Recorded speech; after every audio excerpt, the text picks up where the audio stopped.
The wheel keeps spinning, indifferent and silent, while men lean forward in their velvet chairs, convinced that fate must eventually remember them. It is late evening on the Mediterranean coast.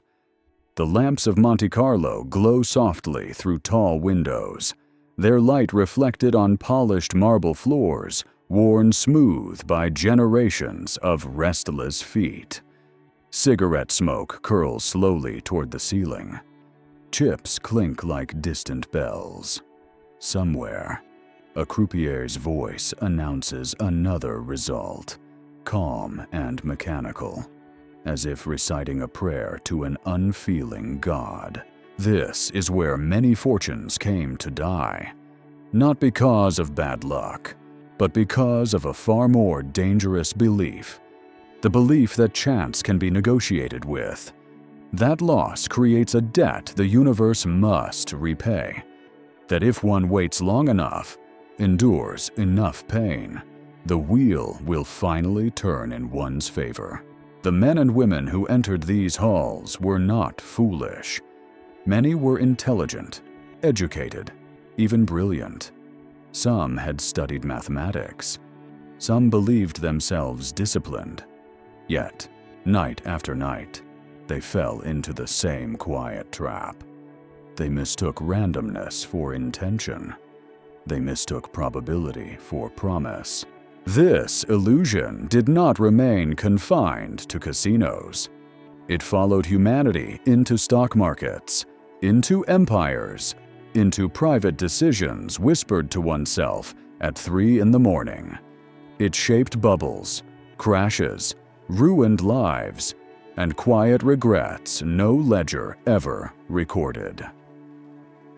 Tonight, by this imagined fire, I invite you to sit with me and unlearn a dangerous story. Not the story of luck, but the story we tell ourselves about control. We will walk through velvet casinos, Renaissance studies, collapsed hedge funds, and ancient temples devoted to chance itself. And slowly, deliberately, we will separate investing from gambling, patience from hope, wisdom from desire. If this journey resonates with you, I gently invite you to like this video, subscribe to the channel Echoes of Wealth, or support the work through a small donation. It helps keep these long nights of thought alive and the fire burning. The night the wheel refused to stop, men discovered something unbearable about themselves. It was August of 1913, deep inside the Grand Casino of Monte Carlo, where chandeliers glowed like captured constellations and the air smelled of perfume, sweat, and old money. The roulette wheel spun again, and again, and again. Black, black, black. The ball clicked softly, obedient to physics, indifferent to prayers. At first, there was laughter, then murmurs, then a tension so thick it seemed to press against the lungs. 26 times in a row, the ball landed on black. You must understand what that does to a human mind. Men stood from their chairs, hands trembling, convinced they were witnessing a violation of nature itself. Surely red was now inevitable. Surely probability demanded balance. Surely the universe would correct this insult. They placed larger bets, then larger ones. Some borrowed. Some emptied pockets meant for a lifetime, not a night. Their logic felt unassailable. It could not keep happening, they told themselves. It must end. But the wheel did not listen. By dawn, fortunes had evaporated. Not stolen, not cheated away, simply surrendered to a belief that had no right to exist. The belief that randomness remembers. That loss accumulates a moral debt. That the universe keeps score. That night became legend, not because of how rare it was, but because of how familiar it would become. The Monte Carlo Fallacy is not about gambling. It is about the human refusal to accept indifference. We are pattern-seeking creatures living in a universe that does not care whether we understand it. When events repeat, our minds whisper meaning into the silence. When pain stacks upon pain, we invent stories of justice, of inevitability, of turning points just ahead. This fallacy followed men far beyond the casino floor. It walked into stock exchanges with polished shoes and confident smiles. It sat quietly inside traders who said things like it cannot go any lower, or it is due for a rebound. It whispered into marriages, careers, and empires that endured suffering in the hope that endurance itself would be rewarded. There is something almost spiritual about this mistake, a desperate longing for order, a refusal to believe that outcomes are not arranged around us. In ancient times, this longing created gods of luck and fate. In modern times, it creates charts, models, and narratives that pretend randomness can be tamed if we stare at it long enough. But the wheel has no memory. Each spin is a universe unto itself. The ball does not know what came before. Markets do not care what you lost yesterday. Probability does not feel guilt. And time does not apologize. Yet here is the quiet tragedy. The people who lose to this illusion are not reckless by nature. They are hopeful. They are patient. They believe persistence is virtue. They believe pain must eventually turn into meaning. And so they hold on. They double down. They wait for reality to reward their faith. This is where the line between investing and gambling dissolves. An investor respects uncertainty. A gambler negotiates with it. An investor survives randomness. A gambler tries to defeat it. The difference is not intelligence. It is humility. Tonight, we will walk through moments where humanity stood at the edge of chance and misunderstood what it was seeing. We will meet men who almost mastered probability and men who thought they had. We will watch empires crumble, not from bad luck, but from certainty. And slowly, deliberately, we will rebuild a relationship with randomness that does not require hope, desperation, or illusion. Sit closer to the fire. The wheel is still spinning. The casino did not erupt all at once. Madness never does. It arrives quietly, dressed as reason. At first, it was just another evening in Monte Carlo. The kind of night that had repeated itself for decades, perhaps centuries.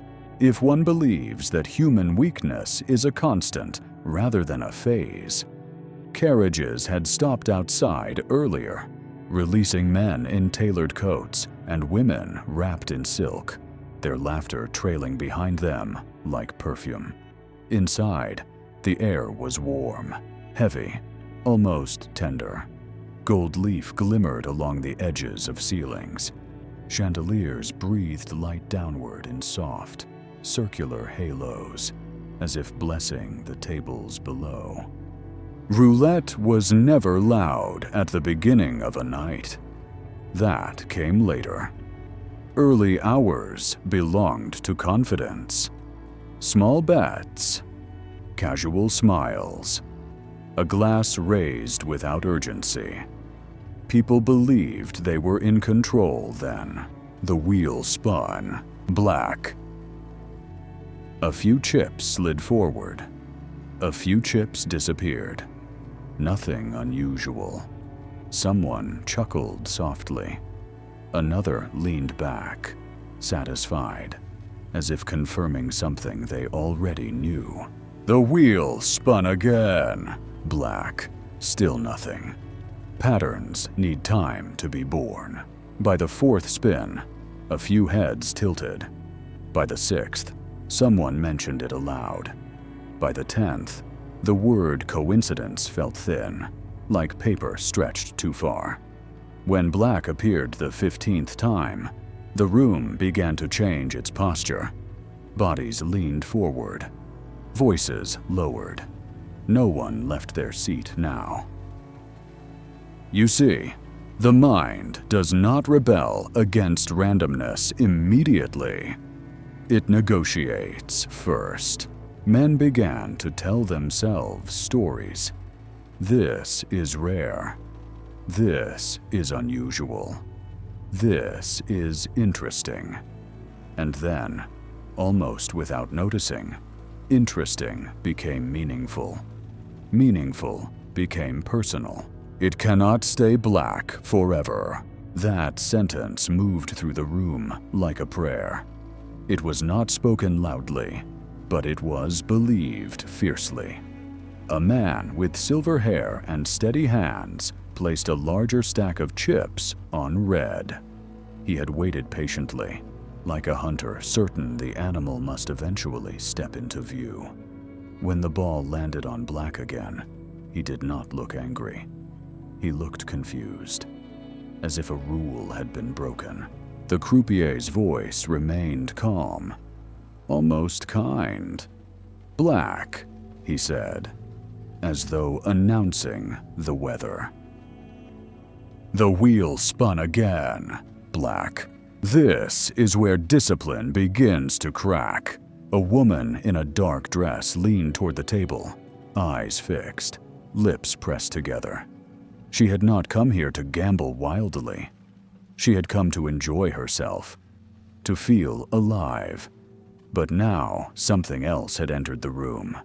Something older than enjoyment. Something closer to justice. She doubled her bet. Not out of greed, but out of certainty. Surely now, black. The room exhaled sharply, as if punched. What happened next was not stupidity. It was something far more dangerous. It was logic pushed past its limits. Probability, as a concept, had already betrayed them. Mathematically, the chance of black appearing this many times in a row was astonishingly small. Everyone felt that in their bones. But what they misunderstood was subtle and devastating. They believed that rarity created obligation, that the universe must now correct itself. This belief felt rational, almost moral. Loss, after all, should count for something. Men borrowed chips from friends, then from strangers. Deals were made in whispers. Rings were slipped off fingers and placed discreetly on tables. No one wanted to leave now. Leaving meant admitting the story was wrong, that the suffering had no purpose. Another spin. Black. By now, red had become inevitable in their minds. Not possible. Not likely. Inevitable. The longer black persisted, the stronger this belief became. Pain did not weaken conviction. It reinforced it. This is the heart of the Monte Carlo Fallacy. The belief that probability has a conscience. Somewhere near the 20th spin, the room lost its elegance. Jackets were unbuttoned. Sweat glistened at temples. A man struck the table lightly with his fist, not in anger, but in disbelief. He had done everything right. He had waited. He had been patient. He had trusted the numbers. What he could not accept was that patience does not bind randomness.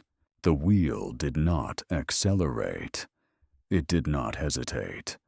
It did not acknowledge the room's desperation. It spun with the same indifferent grace it always had. Black. By the 26th spin, there was no laughter left. Only silence and breath. Some men stared at the wheel as if it were alive, as if it were mocking them deliberately.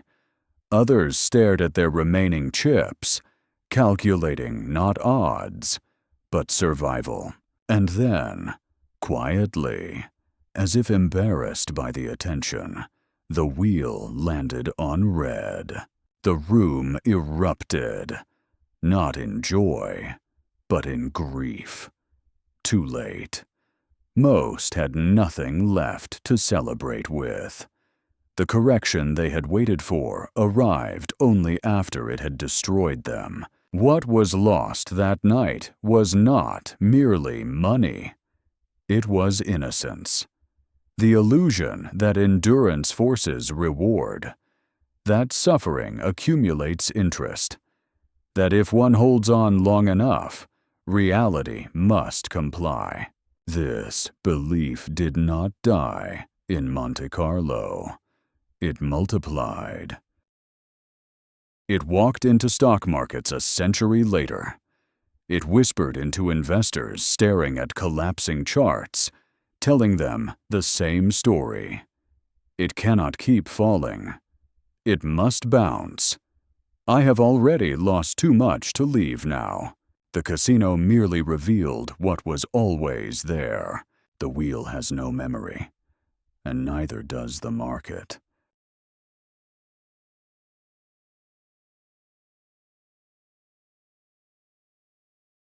When dawn crept toward the casino, it did not arrive as a revelation. It arrived as an accusation. The first light slipped through tall windows and touched the marble floors with a pale, almost embarrassed glow. The chandeliers were still burning, but their authority had faded. They now looked tired, like aging nobles who had stayed too long at the banquet. Faces around the roulette tables were hollow, eyes rimmed with red, hands slack and empty. Some men had not moved for hours. Others paced slowly, as if motion alone could restore something that had quietly died. No one spoke about the numbers anymore. They spoke about injustice. This is an important moment to linger on, because it reveals the true nature of the fallacy. People did not say they had made bad bets. They said the wheel had betrayed reason. They spoke as if chance had violated an agreement, as if the universe had failed to behave properly. One man, whose name history did not record, but whose posture betrayed education and wealth, repeated the same sentence to anyone who would listen. It made no sense, he said, over and over. He did not sound angry. He sounded wounded, as though a trusted principle had turned against him without warning. What he could not articulate was this. Probability describes frequencies across time. It does not promise fairness in sequence. It does not distribute comfort evenly. It does not care how long you have waited. But the human mind cannot live comfortably inside that truth. In the days that followed, newspapers reported the incident with fascination and disbelief. Mathematicians explained it calmly. Philosophers shook their heads. But something deeper had already taken root. The story of Monte Carlo became a warning whispered among gamblers and later among traders. And yet, almost no one truly learned from it, because the lesson is unbearable. If loss does not increase the chance of gain, then suffering itself is meaningless. And humans resist that idea with every fiber of their being. Inside the casino, that resistance had taken a familiar shape. It began with patience, then confidence, then certainty, then desperation. At each stage, the mind adjusted its story to protect the belief that control was still possible. This is how rationality collapses without noise. No one that night believed they were gambling recklessly. They believed they were being strategic. They waited for confirmation. They sized their bets with care. They told themselves they were responding logically to new information. But there was no new information. The roulette wheel had not changed. The probabilities had not shifted. What changed was the story the players told themselves about what the past now meant for the future. Black appearing repeatedly did not make red more likely. It merely made red feel overdue. This feeling is one of the most dangerous sensations a human can experience.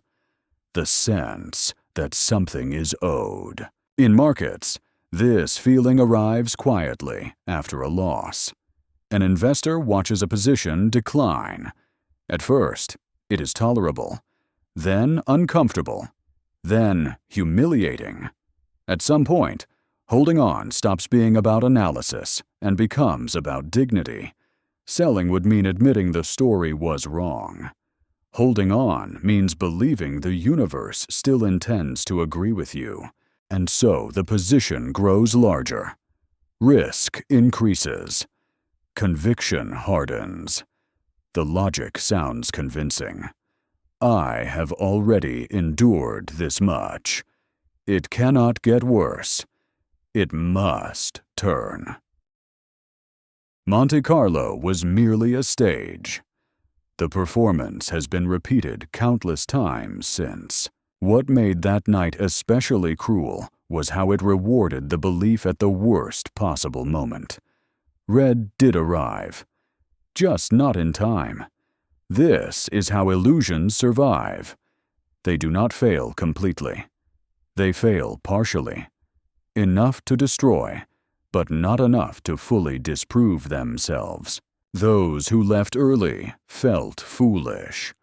Those who stayed felt betrayed.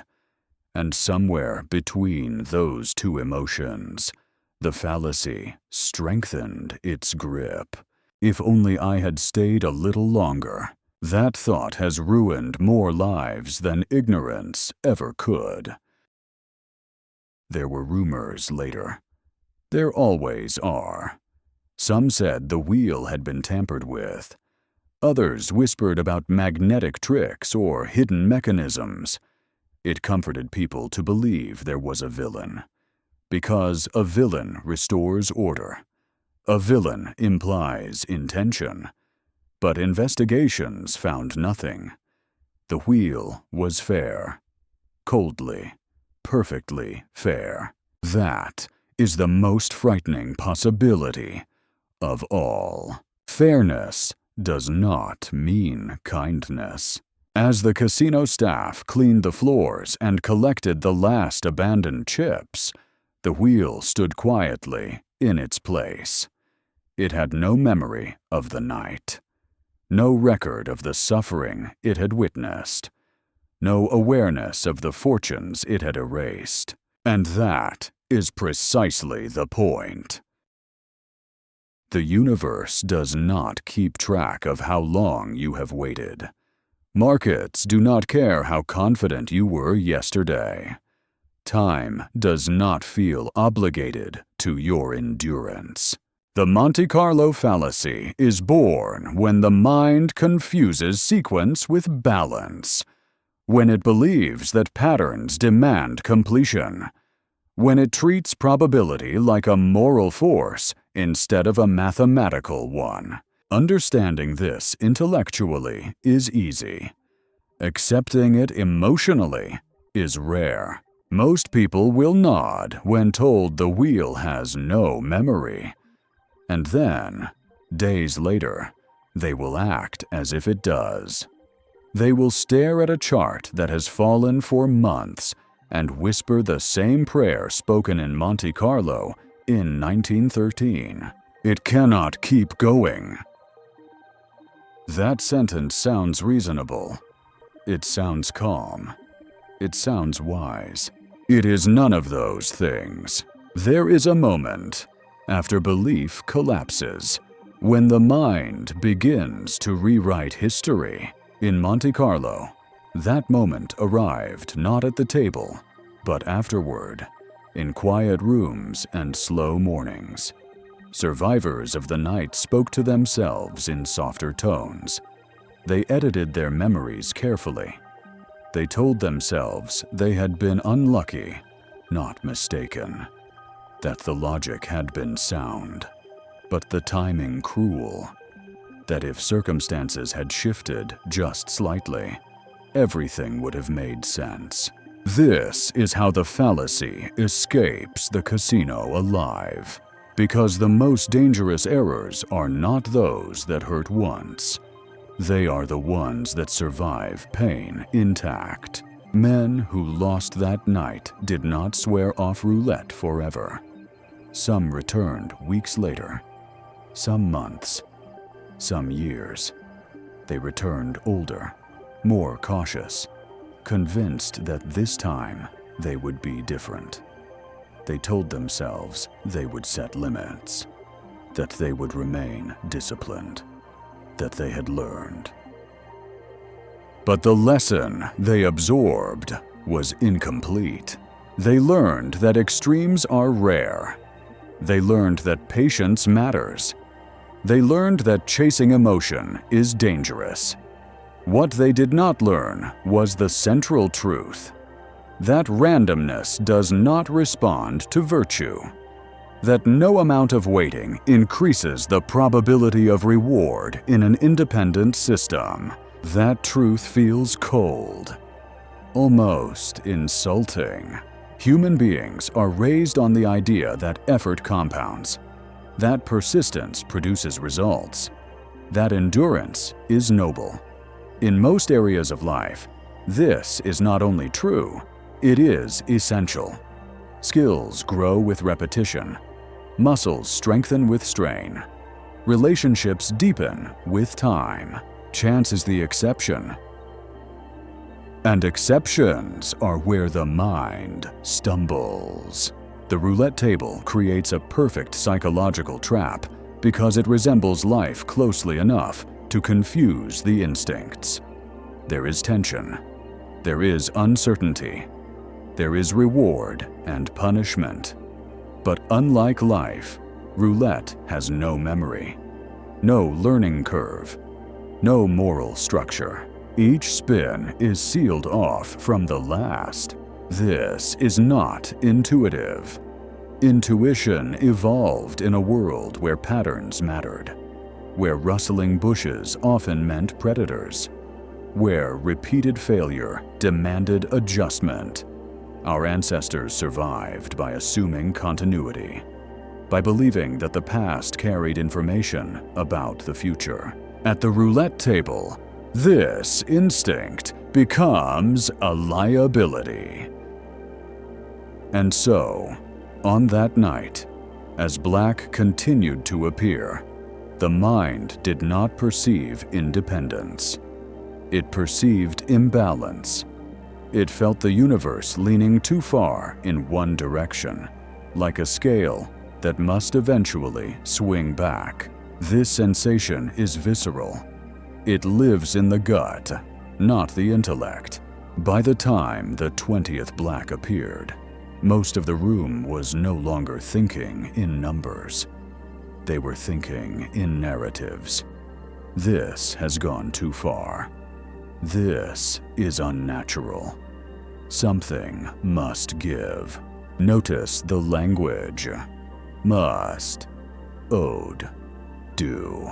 These are not mathematical terms. They are moral ones. The fallacy transforms probability into justice. It turns randomness into a story with a beginning, middle, and inevitable end. And once that story takes hold, leaving becomes psychologically unbearable. Because leaving means accepting that the story was never real. This is why the most devastating losses often occur near the end. Not at the first mistake, but after long stretches of endurance. When the individual feels invested not just financially, but emotionally and existentially. I have suffered long enough. I deserve relief. Monte Carlo exposed this mechanism with brutal clarity, but it did not invent it. The same logic has guided armies into unwinnable wars, rulers into stubborn policies, and investors into catastrophic bets. History is filled with moments where people confused persistence with inevitability. What made the casino unique was its honesty. There was no ideology to hide behind, no complex explanation, just a wheel, a ball, and a room full of humans watching their minds betray them. Some witnesses later described the atmosphere as almost religious, as if the table had become an altar and the bet's offerings meant to summon balance back into existence. The longer balance failed to appear, the more fervent the belief became. This is the illusion of control in its purest form. The belief that by choosing the right moment, the right size, the right amount of faith, one can bend chance itself. That control is not about prediction, but about persistence. And yet, the wheel remained unmoved. When the sequence finally broke, it did not arrive with triumph. It arrived with emptiness. Those who had nothing left did not cheer. Those who still had chips felt only relief, not victory. The correction did not feel like justice. It felt like mockery, because by then, the cost had already been paid. This is another cruel aspect of the fallacy. It teaches the wrong lesson even when it fails. People do not walk away saying I was wrong to expect balance.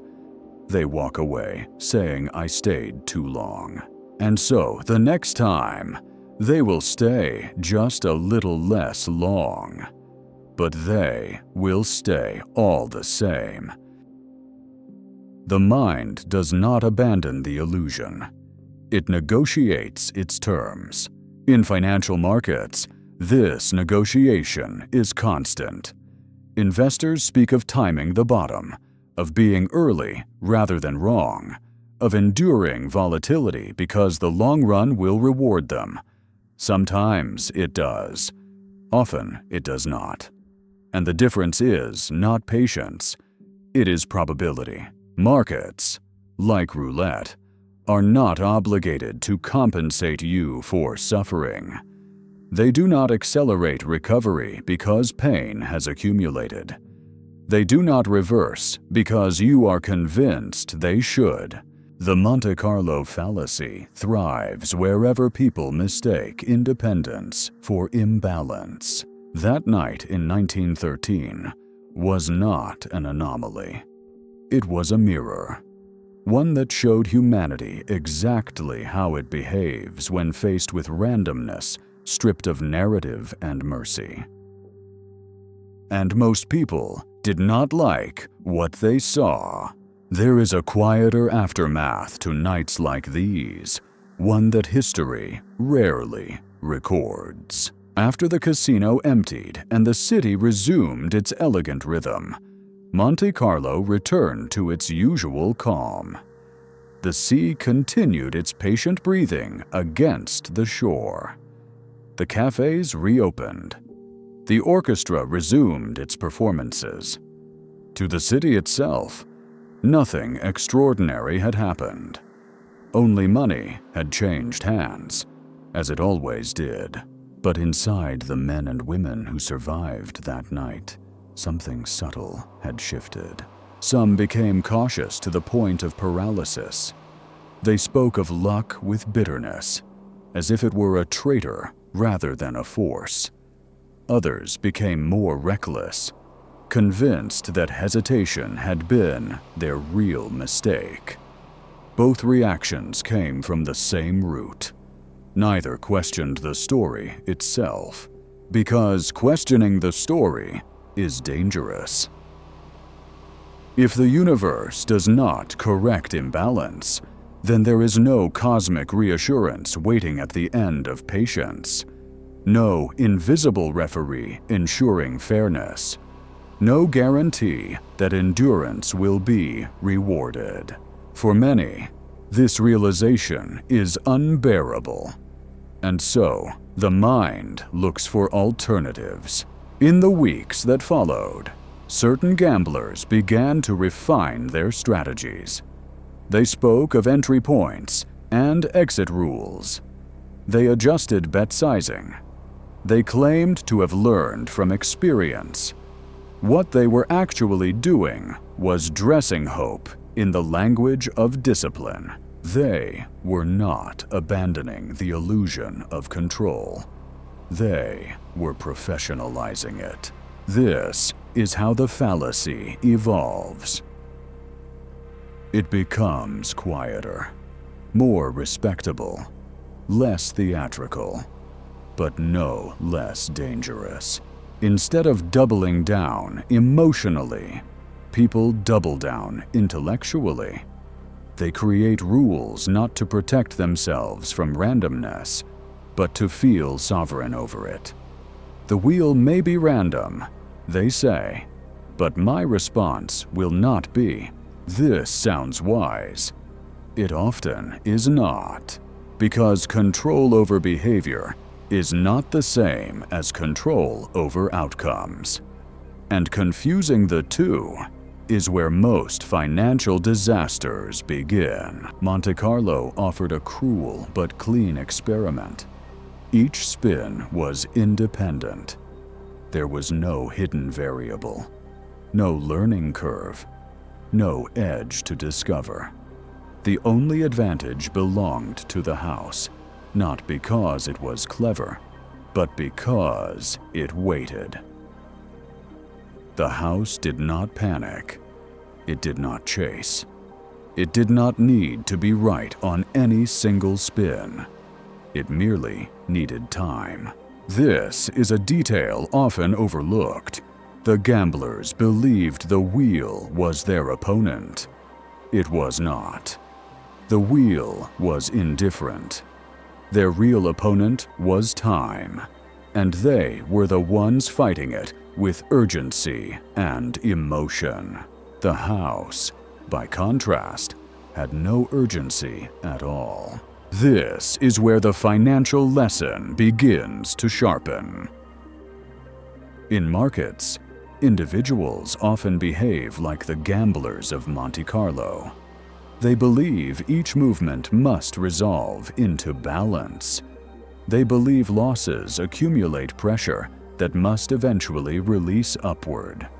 They believe that by enduring volatility, they are earning future reward. But markets do not know who you are. They do not know how long you have waited. They do not feel the weight of your patience. Time favors systems, not stories. The casino survives because it structures itself around this truth. It does not rely on prediction. It does not guess outcomes. It builds rules that benefit from randomness rather than fear it. Gamblers do the opposite. They personalize randomness. They internalize sequences. They feel addressed by outcomes that have no audience. That night in Monte Carlo revealed this asymmetry with brutal clarity. The house remained unchanged. The gamblers transformed themselves into believers. Belief is not inherently foolish. It sustains people through hardship. It inspires endurance. But belief becomes dangerous when it demands that reality cooperate.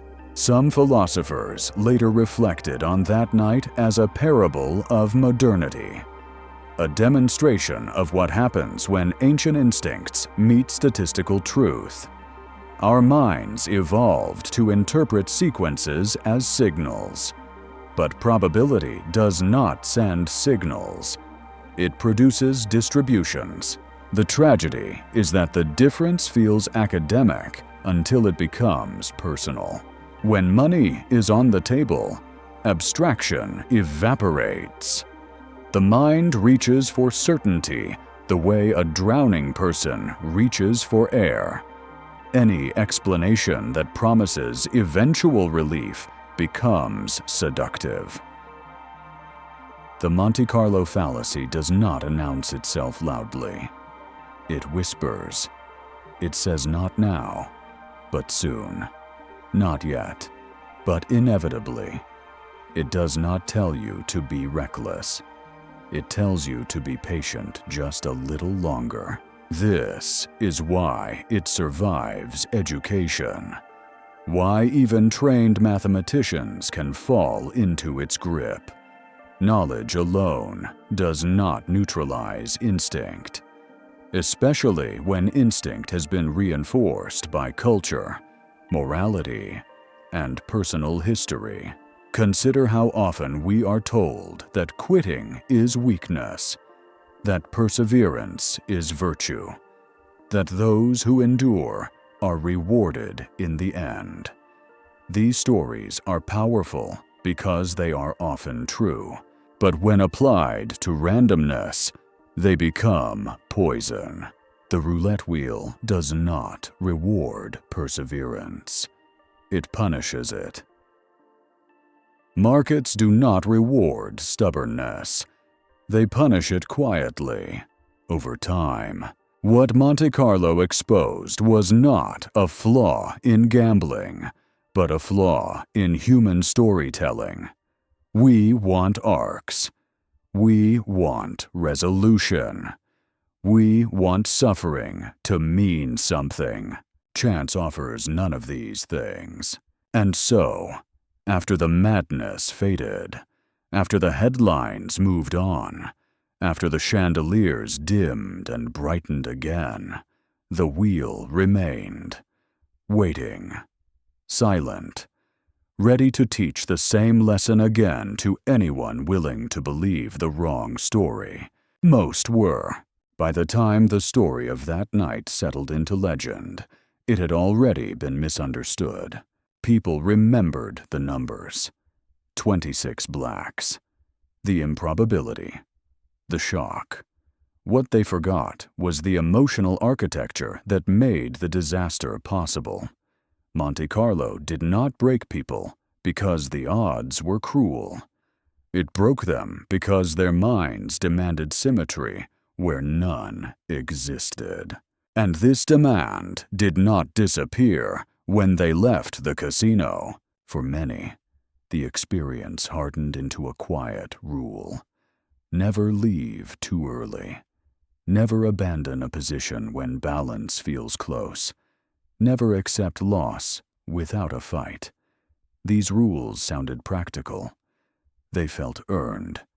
But they were born from pain, not truth. This is how trauma disguises itself as wisdom. Some of the men who lost heavily that night went on to succeed elsewhere. Businessmen, financiers, industrialists. They spoke later of Monte Carlo as a youthful mistake, a lesson learned. And yet, traces of the fallacy remained.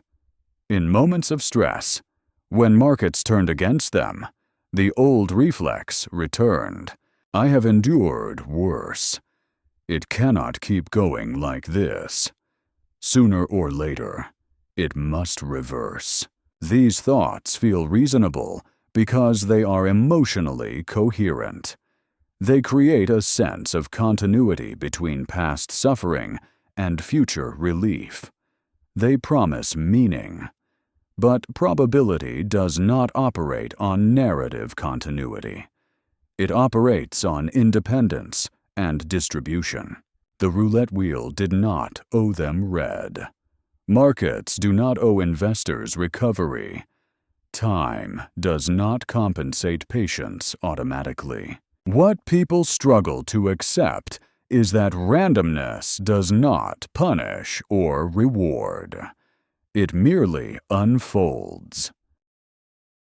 The true cruelty of the Monte Carlo Fallacy is that it offers hope that feels disciplined.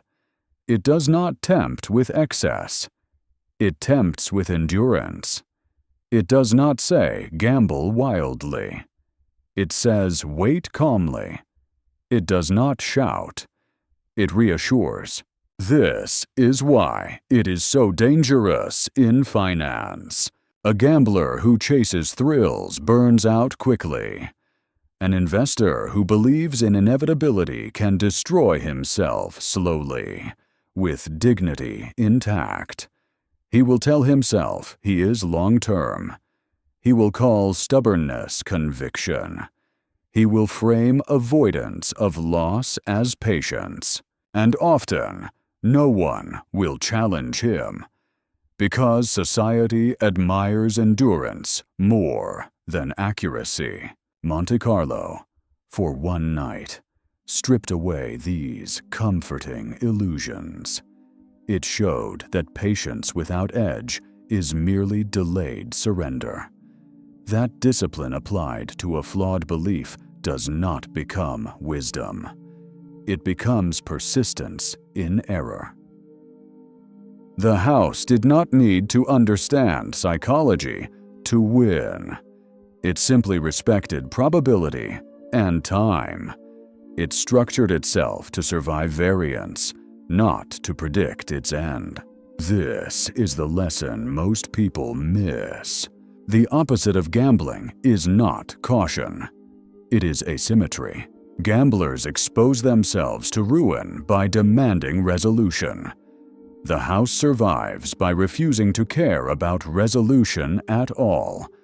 It does not need the wheel to turn. It does not hope.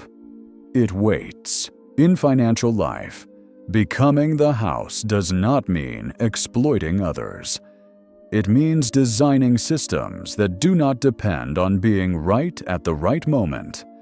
It means accepting that randomness will hurt you sometimes and planning for that pain rather than denying it. Those who left Monte Carlo convinced that the wheel had betrayed them carried the fallacy forward. Those who left understanding that the wheel had revealed something uncomfortable carried a quieter gift. They learned that the universe does not balance books the way humans do. This understanding is not empowering in the usual sense. It does not promise control. It does not soothe anxiety. It removes consolation, but it offers something better: survivability. Once you accept that loss does not create obligation, you stop chasing compensation. Once you accept that patience alone does not improve odds, you begin to respect structure.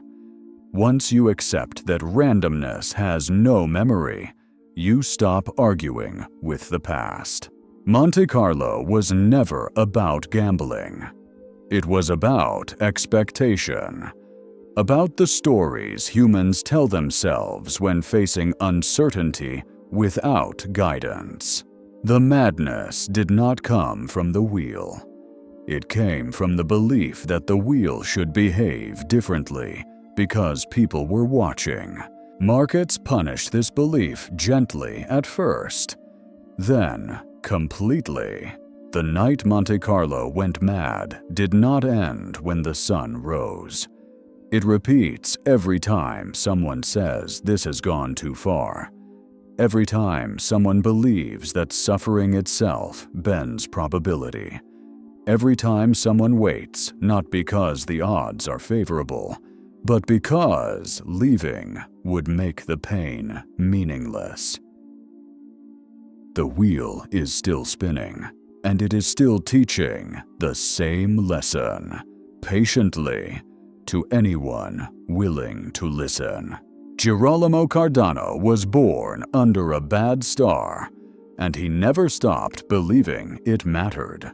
He entered the world in 1501, illegitimate, unwanted, and nearly discarded by circumstance. His mother, exhausted and frightened, reportedly attempted to abort him using folk remedies that failed. Cardano survived, frail but alert, as if already defying probability. From the beginning, chance marked him, and from the beginning, he stared back at it with suspicion, fascination, and hunger.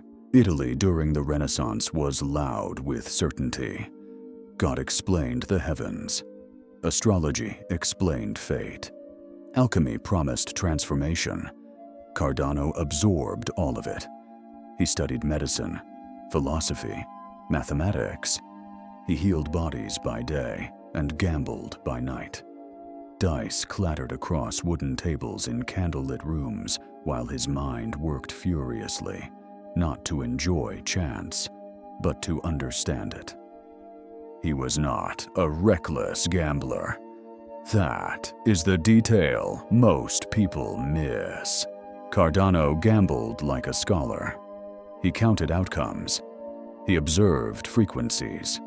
He recorded results meticulously.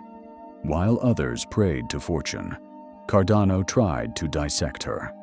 He believed that if chance had structure, it could be studied.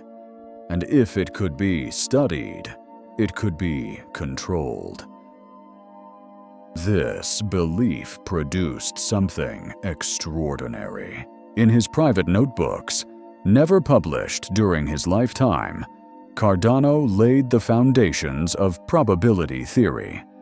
He understood that dice outcomes could be calculated, that randomness had boundaries, that uncertainty could be mapped, even if not predicted perfectly. He knew, centuries before casinos formalized the idea, that the house edge was real and measurable, and yet, despite this knowledge, Cardano continued to gamble, not occasionally, obsessively. He wrote of nights where he won enough to feel brilliant, and others where he lost so much he sold his furniture to eat. He documented these experiences with brutal honesty, sometimes blaming fate, sometimes himself, sometimes God. He oscillated between arrogance and despair, convinced that understanding probability should protect him, yet repeatedly undone by the same forces he described so clearly on paper. This contradiction is not accidental. It is the heart of the Monte Carlo Fallacy, long before Monte Carlo existed. Cardano understood probability intellectually, but he could not accept it spiritually.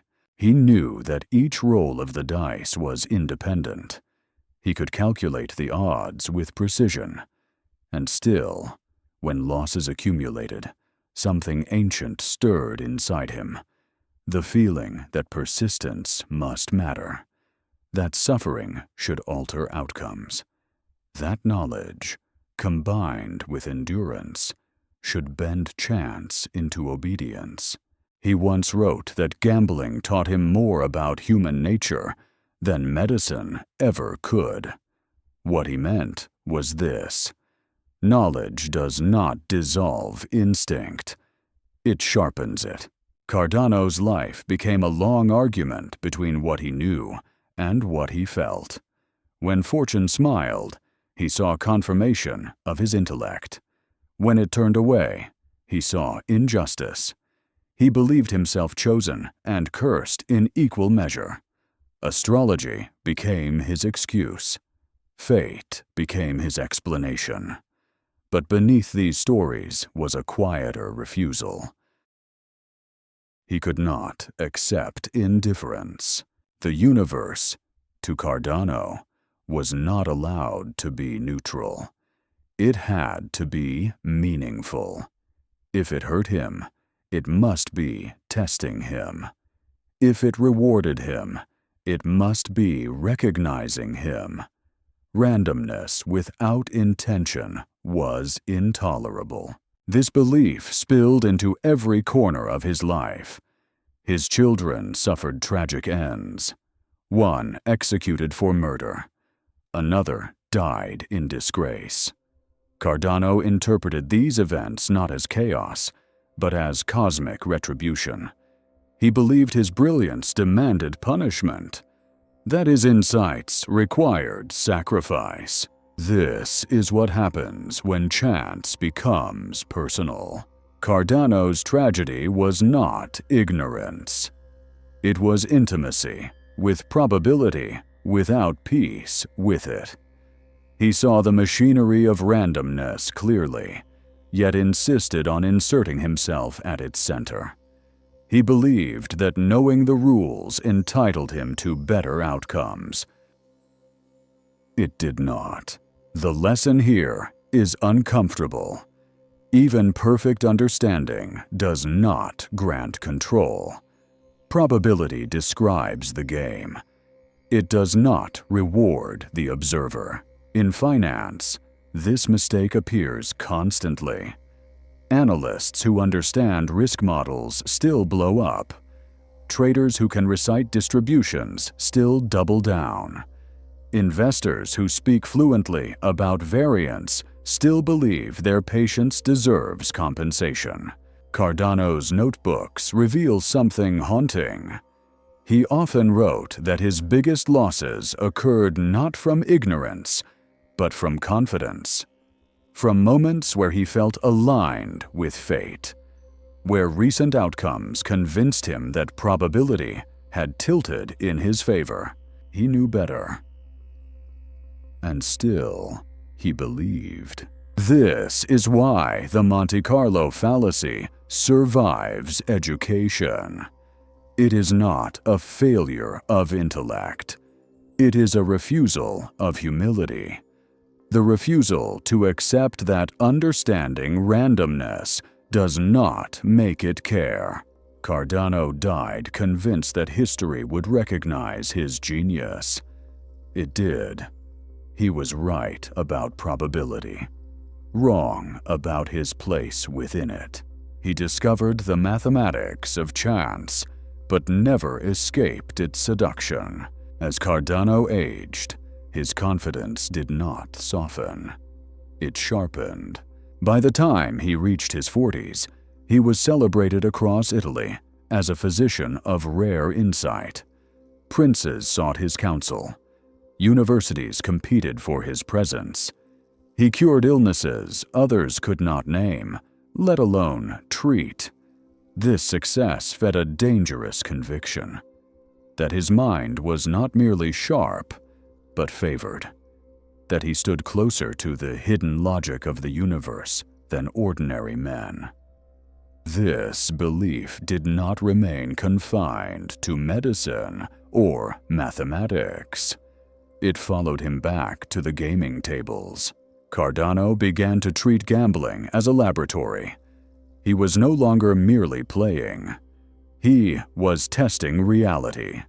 Each throw of the dice was an experiment. Each win confirmed a theory. Each loss demanded explanation. And explanations, once demanded, multiply quickly. He began to speak of lucky days and unlucky hours, of moments when the air felt aligned, of inner states that seemed to harmonize with outcomes. He wrote that a gambler must know when to play and when to withdraw, not based on fear, but on a kind of internal attunement. This was not superstition in the simple sense. It was something more refined, and therefore more dangerous. It was the belief that knowledge plus sensitivity equaled control. Cardano never abandoned probability. He layered meaning on top of it.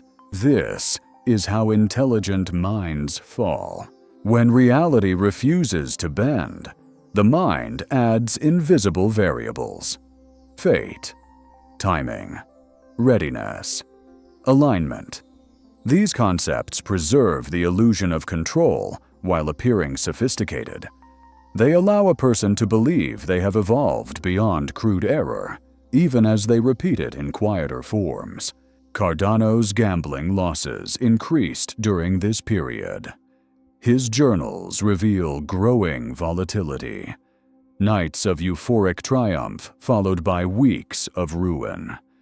He oscillated between restraint and excess, convinced that restraint itself stored power for future release. This is a familiar pattern. The mind believes that not acting builds credit, that waiting accumulates advantage, that when action finally comes, it will be decisive. But randomness does not pay interest on restraint. Cardano knew that dice had no memory. He wrote it explicitly. And yet, after long stretches of loss, he felt a pressure building, a sense that the universe had tilted too far and must tilt back. This pressure was not logical. It was visceral. It lived beneath thought. The longer he endured without reward, the more certain he became that reward was imminent. This certainty felt earned, and so, when he finally played, he played aggressively. Not recklessly, he would insist. Decisively. With conviction sharpened by suffering. When these moments ended in disaster, Cardano did not question the belief itself. He questioned the timing. He told himself he had misread the signs, that the alignment was close, but not exact. Notice the pattern. When outcomes fail to validate the theory does not die. It becomes more complex, more insulated, more abstract. Cardano's life outside gambling mirrored this struggle. His children's tragedies haunted him. His eldest son was executed for poisoning his wife. Cardano interpreted this not as human cruelty or misfortune, but as cosmic balance. He believed that his intellectual arrogance demanded payment. That fate was collecting what was owed. This belief gave his suffering meaning, and meaning, once assigned, becomes difficult to relinquish. Cardano was eventually accused of heresy for casting a horoscope of Jesus Christ. Whether he did so out of arrogance or curiosity remains debated. What is clear is that he believed no domain was beyond calculation, that even the divine could be approached through structure and insight. This belief led to his imprisonment. Stripped of position and dignity, Cardano turned inward. His writings from this period grow darker, more introspective. He speaks of destiny as a force that both invites and punishes inquiry. He wonders aloud whether knowing too much is itself a kind of crime. And yet, even here, he does not surrender the illusion. He does not accept randomness as neutral.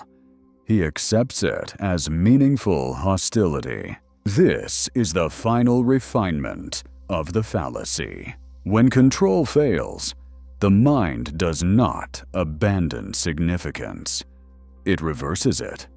If the universe will not reward me, it must be opposing me. If outcomes are bad, they must be deserved. If chance hurts, it must be teaching, but chance does not teach. It merely occurs. Cardano's tragedy was not that he misunderstood probability. It was that he could not live alongside it without inserting himself into its center. He demanded relationship where there was only process. He demanded response where there was only sequence. In modern finance, this mindset is everywhere. Brilliant analysts who understand risk models still feel personally addressed by market movements. Traders who know better still interpret drawdowns as temporary injustices. Investors who speak fluently about variance still believe their endurance should matter. They do not say, "The universe owes me." They say the market is wrong. This is the same belief, translated. Cardano's notebooks are haunting, not because they are ignorant, but because they are lucid. He saw the machinery of chance clearly enough to describe it centuries ahead of his time. But clarity did not bring peace. It sharpened expectation. The Monte Carlo Fallacy is not the belief that probability is false. It is the belief that probability should behave. Cardano spent his life trying to make it do so. He failed, not because he lacked intelligence, but because he refused humility. In his final years, Girolamo Cardano did something that surprises many who study him closely. He chose his own death, not by violence, but by calculation. Cardano believed he knew the date of his destined end. Whether through astrology, obsession, or a mind exhausted by decades of wrestling with fate, he became convinced that a specific day marked the completion of his life's arc. And when that day arrived and death did not, he stopped eating. To some historians, this is madness. To others, symbolism. But to Cardano himself, it was consistency.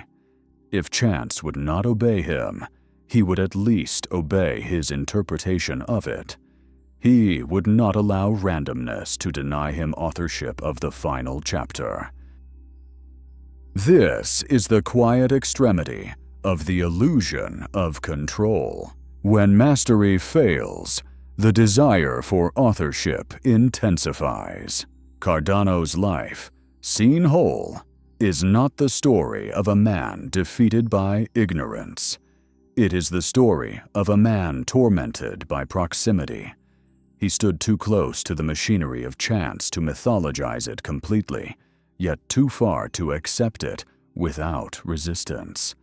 He could neither surrender nor dominate. And so, he oscillated endlessly. This oscillation is familiar to anyone who has lived through markets long enough. At first, there is curiosity, then understanding, then confidence, then the subtle belief that understanding has earned influence. When influence fails to appear, the mind reframes.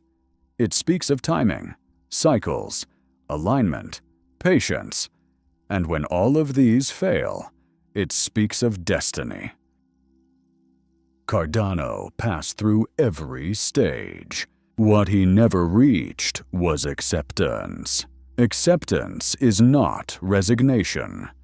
It is not passivity. It is the recognition that probability describes environments, not intentions. That it offers boundaries, not promises. that knowing the map does not grant the power to alter the terrain. This distinction is where finance separates itself from gambling. A gambler believes that insight should change outcomes. An investor understands that insight changes behavior, not reality. The difference is subtle, but decisive. Cardano believed that understanding probability should protect him. He believed that insight should bend chance away from cruelty. When this did not happen, he interpreted it as personal tragedy rather than structural truth. Modern finance is filled with Cardanos, people who understand risk metrics but still feel betrayed by drawdowns, who speak fluently about variance but quietly believe their discipline deserves smoother outcomes, who accept randomness in theory but resist it emotionally. This resistance produces a specific pathology. When losses occur, they are not seen as costs of participation. They are seen as errors in timing, or failures of nerve, or moments where the system almost worked. Almost is the word illusion clings to. Cardano's final writings contain a sentence that lingers long after the page is turned. He wrote that the wise man must learn to play with fortune without trusting her. But he never finished the thought. He never explained how to live inside that paradox, because he could not. Trust and control are twins.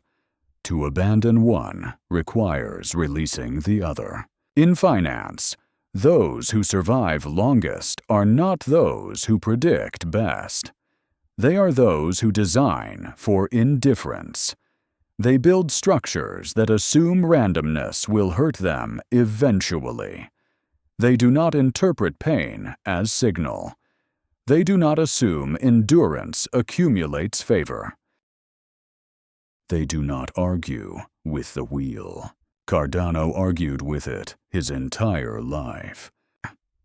He believed that brilliance should confer privilege, that suffering should produce insight, that proximity to truth should soften chance.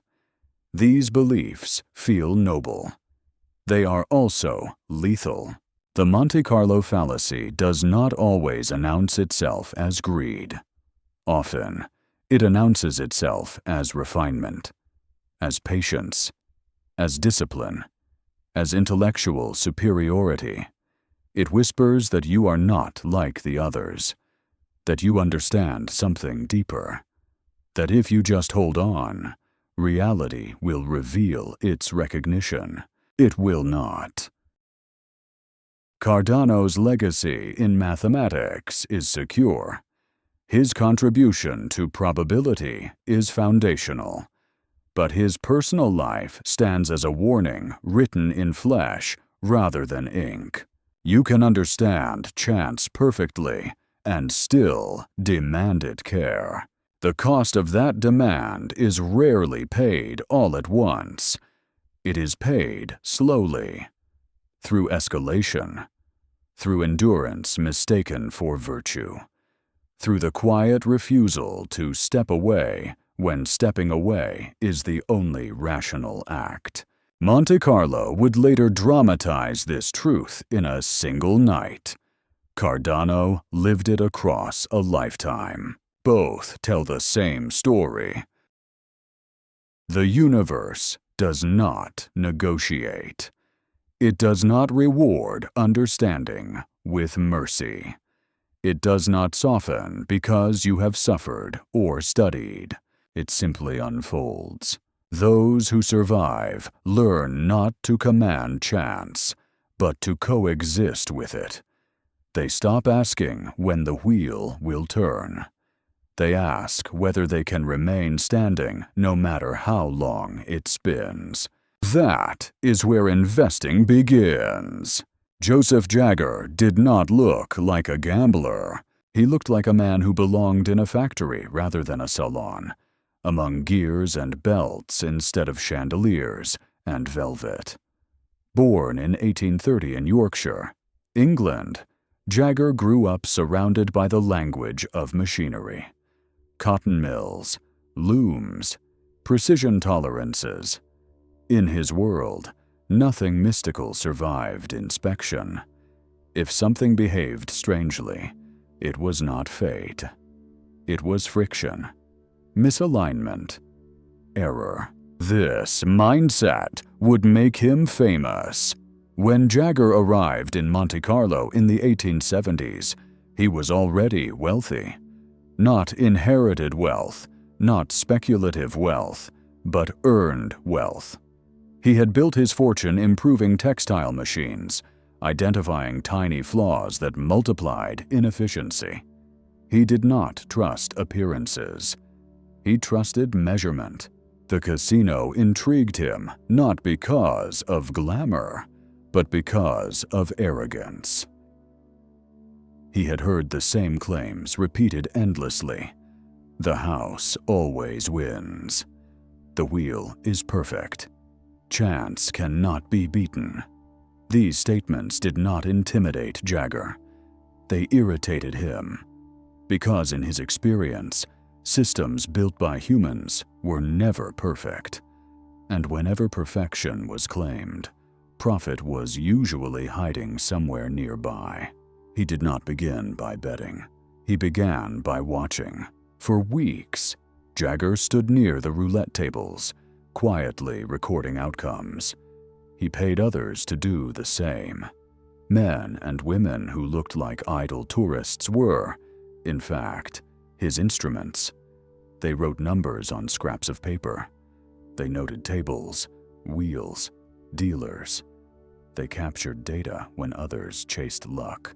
This is important. Jagger was not gambling against chance. He was hunting mechanical bias, and he found it. One wheel, worn unevenly from years of use, favored certain numbers ever so slightly. Not enough for casual players to notice, but enough for an engineer trained to detect imperfection. The probabilities were no longer pure. They were bent. When Jagger finally placed his bets, he did so calmly, methodically. He wagered only when the math was on his side, and he won.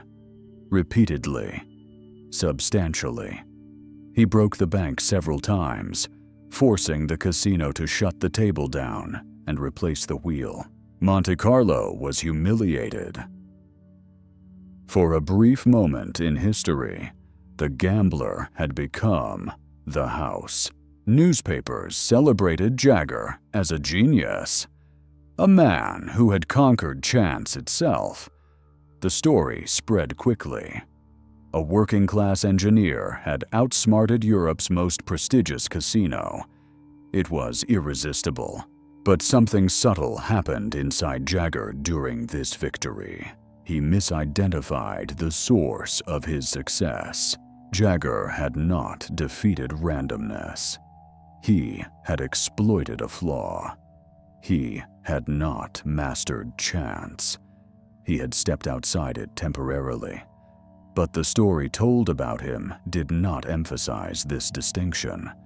It spoke of brilliance, of insight, of superiority.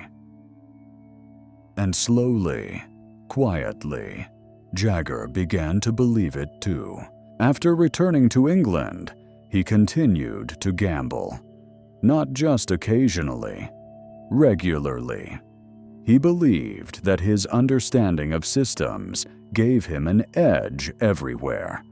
That casinos, markets, and life itself were all machines waiting to be decoded.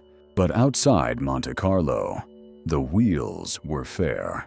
There were no biases to discover, no imperfections to exploit, only pure probability. And in pure probability, Jagger was no longer an engineer. He was just another man placing bets. Losses accumulated. At first, he treated them as noise, temporary variance. He had beaten the casino once. Surely that meant something. Surely it proved his superiority. Surely this streak would turn. This is where the Monte Carlo Fallacy returns in its most seductive form. When success arrives through exceptional circumstances, the mind credits identity rather than environment. Jagger's triumph had been situational, but his interpretation made it personal. I beat them, therefore I can beat this. This belief feels earned because it is reinforced by history. It is also false. Jagger doubled down. He expanded his wagers. He trusted his instincts. He believed his patience and discipline would reassert themselves. But patience does not create edge, and discipline does not alter odds. Within years, much of his fortune was gone. There were no dramatic collapses, no scandal, just quiet erosion. Loss after loss, each justified by the belief that previous success must still matter, that the universe had seen what he could do. It had not. Joseph Jagger died without the wealth he once commanded. His name survived not because of how he fell, but because of how he rose. History remembers the man who beat Monte Carlo. It rarely mentions that Monte Carlo was the only place he ever truly could. This is the danger of exceptional wins. They teach the wrong lesson. Jagger's story reveals a brutal truth. Even real skill does not generalize automatically. Even genuine edge can be temporary. And when context changes, identity becomes a liability. In finance, this happens constantly. Traders who profit during one regime believe they have mastered the market. Investors who succeed in a bull cycle believe they understand risk. When conditions change, they continue acting as if the bias still exists. It does not. The house wins not because it is clever, but because it knows when it has an edge and when it does not play. Jagger played even when the edge was gone. That is the quiet line between intelligence and wisdom. After Monte Carlo, Joseph Jagger carried something heavier than money back to England. He carried proof. Not proof in the mathematical sense, but proof in the human sense. The kind that settles deep in the chest and whispers you are different. You have seen behind the curtain. You know something others do not. This is the most intoxicating reward success can offer. Jagger returned to Yorkshire as a minor legend. Newspapers spoke of him with admiration. Friends repeated the story with embellishments. The engineer who broke the bank. The man who beat chance with intellect. Each retelling polished the myth a little more, until even Jagger himself could no longer see the thin line between what he had actually done and what people believed he had done. The truth was narrow. He had identified a flawed wheel. The myth was vast. He had conquered randomness. And myths, once internalized, reshape behavior. Jagger continued to gamble, but his posture had changed. He no longer approached the table as a patient observer. He approached it as a man with a reputation to uphold. Losses now felt temporary, even insulting. Wins felt like confirmations of identity, rather than outcomes of circumstance. When the wheel behaved normally, he did not suspect the absence of bias. He suspected his own timing, his own focus, his own nerve. This is where intelligence quietly turns against itself. Instead of questioning the environment, the mind questions execution. Instead of asking whether the edge still exists, it assumes it must and searches inward for explanations. This keeps the illusion alive. Jagger began to believe that understanding systems gave him a general advantage, that his engineering mind could detect patterns invisible to others. He believed he had graduated from gambling into something closer to mastery. But mastery over what? Not over chance. Only over a specific flaw that no longer existed. The casino, for its part, learned the correct lesson. It replaced wheels more frequently. It standardized equipment. It reduced tolerance for mechanical deviation. It adapted structurally. Jagger adapted psychologically. This asymmetry sealed his fate. The casino removed bias. Jagger added belief. Over time, the losses became harder to explain. They did not arrive dramatically. They arrived quietly, like erosion. A little here, a little there.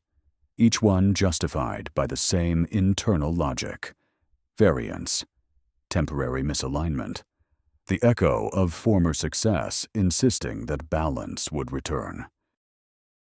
After all, he had beaten them once. That thought is a poison disguised as confidence. In truth, Jagger's success had never been about probability. It had been about asymmetry. He had stepped outside the game rather than playing it better. When he re-entered the game, he brought no edge with him, only expectation. Expectation is not an asset, it is a liability. Here the story widens beyond Jagger. In finance, many fortunes are built the same way his was, by identifying a specific inefficiency, a mispricing, a structural flaw, early investors in new markets, traders exploiting regulatory gaps, entrepreneurs capitalizing on temporary information advantages. These wins are real. They are earned, and they are often temporary. The danger comes when the mind converts situational advantage into permanent identity. I am good at this. I understand how this works. I see what others cannot. When the environment changes, the edge evaporates, but the identity remains. And identity resists revision. Losses are no longer signals. They are annoyances. The system is wrong. The market is irrational. The wheel is cold tonight. Jagger did not become reckless overnight. He became patient in the wrong way. He waited for conditions to resemble the past. He trusted his history more than his present data. He mistook familiarity for probability. This is the refined form of the Monte Carlo Fallacy. It is no longer about expecting red because black has appeared too many times. It is about expecting success because success once appeared under different conditions. The mind creates continuity where none exists. What Jagger failed to see was simple and devastating. His victory did not make him special. It made him specific. He was brilliant in a narrow context. Outside it, he was ordinary. Markets are littered with men like him. Traders who thrived in one volatility regime and collapsed in another. Investors who made fortunes in rising tides and drowned when waters turned. Entrepreneurs who mistook timing for genius. They all carry the same internal echo. I have done this before. I know how this ends. But chance does not remember, and systems do not honor resumes. The house survives because it does not confuse past wins with future edges. It adjusts when conditions change. It stops playing when the odds turn. It cares nothing for identity. Jagger cared deeply. In the end, his losses were not caused by greed, but by loyalty. Loyalty to a story about himself that was no longer true. He could not abandon the man who had beaten Monte Carlo, even when that man no longer existed. That loyalty cost him everything. And this is the quiet warning hidden inside his story. Not that success is dangerous, but that misunderstood success is lethal. When you believe your past has entitled you to the future, you stop seeing the present clearly. The wheel spins on. Joseph Jagger never spoke publicly about his losses. That silence matters. Men who fall loudly are remembered as warnings. Men who fall quietly are remembered as legends. Jagger became the latter. History froze him at the moment of triumph, because triumph is easier to narrate than erosion. But erosion is where the truth lives. As the years passed, his fortune thinned without ceremony. There were no final nights of madness like Monte Carlo.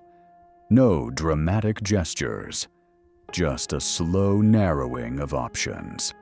Smaller wagers, longer pauses, fewer chances to feel the old certainty return. What haunted Jagger was not the money. It was the absence of the feeling he once had, the sensation of standing outside chance, of seeing what others could not see. That feeling had been intoxicating, and like all intoxicants, it demanded repetition. This is where many intelligent people fail. They chase not profit, but familiarity. Jagger continued to look for systems to decode. He believed that somewhere, another wheel existed with another flaw, another hidden asymmetry waiting for a disciplined mind. This belief kept him engaged long after logic should have pulled him away, because walking away would have required accepting that his greatest success was not portable. That is a painful admission. In private correspondence, those who knew him late in life described a man still sharp, still observant, but increasingly restless. He spoke less of machinery and more of timing, less of measurement and more of intuition. The engineer was slowly giving way to the believer. This is not decay. It is adaptation in the wrong direction. When edge disappears, the mind replaces it with conviction. When evidence thins, narrative thickens. Jagger did not become foolish. He became human. The Monte Carlo fallacy often wears the mask of experience. It convinces people that having survived randomness once makes them fluent in its language forever. It whispers that luck, once decoded, remains decoded. That mastery, once glimpsed, can be summoned again through patience alone. But chance does not offer apprenticeships. Each environment resets the game. Jagger's story matters because it destroys a comforting myth. The myth that beating the system once means you understand the system. In truth, it often means the system temporarily revealed a weakness and then corrected it. The casino learned. Jagger remembered. And memory is not an edge. In finance, this distinction is everything. There are investors who survive by recognizing when their advantage has ended. They step aside. They shrink exposure. They preserve capital. And there are investors who cannot let go of who they were during their best years. They continue to play, not because conditions are favorable, but because withdrawal feels like erasure. Jagger chose to play. He did not lose because he misunderstood probability. He lost because he overgeneralized success. He believed that one victory proved something universal about his relationship with chance. It proved something far more limited. The house wins because it never assumes permanence. It treats every advantage as temporary and every risk as real. It does not fall in love with its own brilliance. Jagger fell in love with a moment, and moments, no matter how glorious, do not compound. When he died, there were no headlines, no scandal, just the quiet closing of a life that had once brushed against myth and then drifted back into anonymity. What remained was a lesson more valuable than his fortune ever was. Beating chance once does not make you immune to it. It often makes you vulnerable. Because it teaches confidence without teaching humility. Monte Carlo fell to Jagger for a moment. Then time corrected the imbalance, as it always does. Long before roulette wheels spun beneath chandeliers, before coins clinked on green felt tables, humans had already given chance a face. They called her Tyche. In ancient Greece, she was not a minor spirit or a decorative myth. She was feared, revered, appeased. Cities built temples to her not because she was kind, but because she was powerful. Tyche governed fortune, accidents, reversals, sudden rises and abrupt falls. She decided who prospered and who vanished, often without explanation. And most importantly, she could not be persuaded. Her statues did not depict warmth. They showed a woman blindfolded or looking away, holding a rudder or a wheel. Sometimes she carried a cornucopia overflowing with abundance. Other times, it was empty. The message was unmistakable. Fortune steers the ship, but she does not consult the passengers. Greek generals understood this better than most. They planned meticulously. They studied terrain. They counted soldiers and supplies. But before battle, sacrifices were made not to ensure victory, but to acknowledge uncertainty. They knew that no amount of preparation eliminated chance. Tyche still walked among the ranks, invisible and indifferent. This acceptance shaped their strategy. A good commander did not expect the gods to correct mistakes. He prepared for misfortune. He built redundancies. He kept reserves. He knew that even the best plan could be undone by fog, disease, or a panicked horse at the wrong moment. This is not superstition. It is humility formalized into ritual. The Greeks did not believe Tyche was fair. They believed she was real, and because she was real, she had to be respected. Contrast this with the gambler in Monte Carlo centuries later. He did not respect chance. He argued with it. He believed repetition created obligation. He treated fortune not as a force, but as a debtor. The ancient world would have found this belief childish. To them, fortune was not something you reasoned with. It was something you survived. This worldview began to erode as philosophy evolved. Plato and Aristotle sought order beneath chaos. They searched for forms, causes, systems, and in many domains, they succeeded. But chance remained stubborn. It resisted domestication. By the Hellenistic period, Tyche's prominence grew rather than diminished. As empires expanded and complexity increased, people felt less control over outcomes. Fortune became a way to explain volatility without pretending mastery. The Romans inherited this concept and sharpened it. They called her Fortuna. Unlike the Greeks, the Romans were obsessed with stability, law, structure, continuity, and yet they placed Fortuna at the heart of their worldview. Her temples stood alongside those of Mars and Jupiter. She was not an embarrassment to rational order. She was a companion to it. Roman statesmen spoke openly of Fortuna's favor and her betrayal. Julius Caesar himself acknowledged her influence, even as he marched with calculated precision. He did not deny strategy.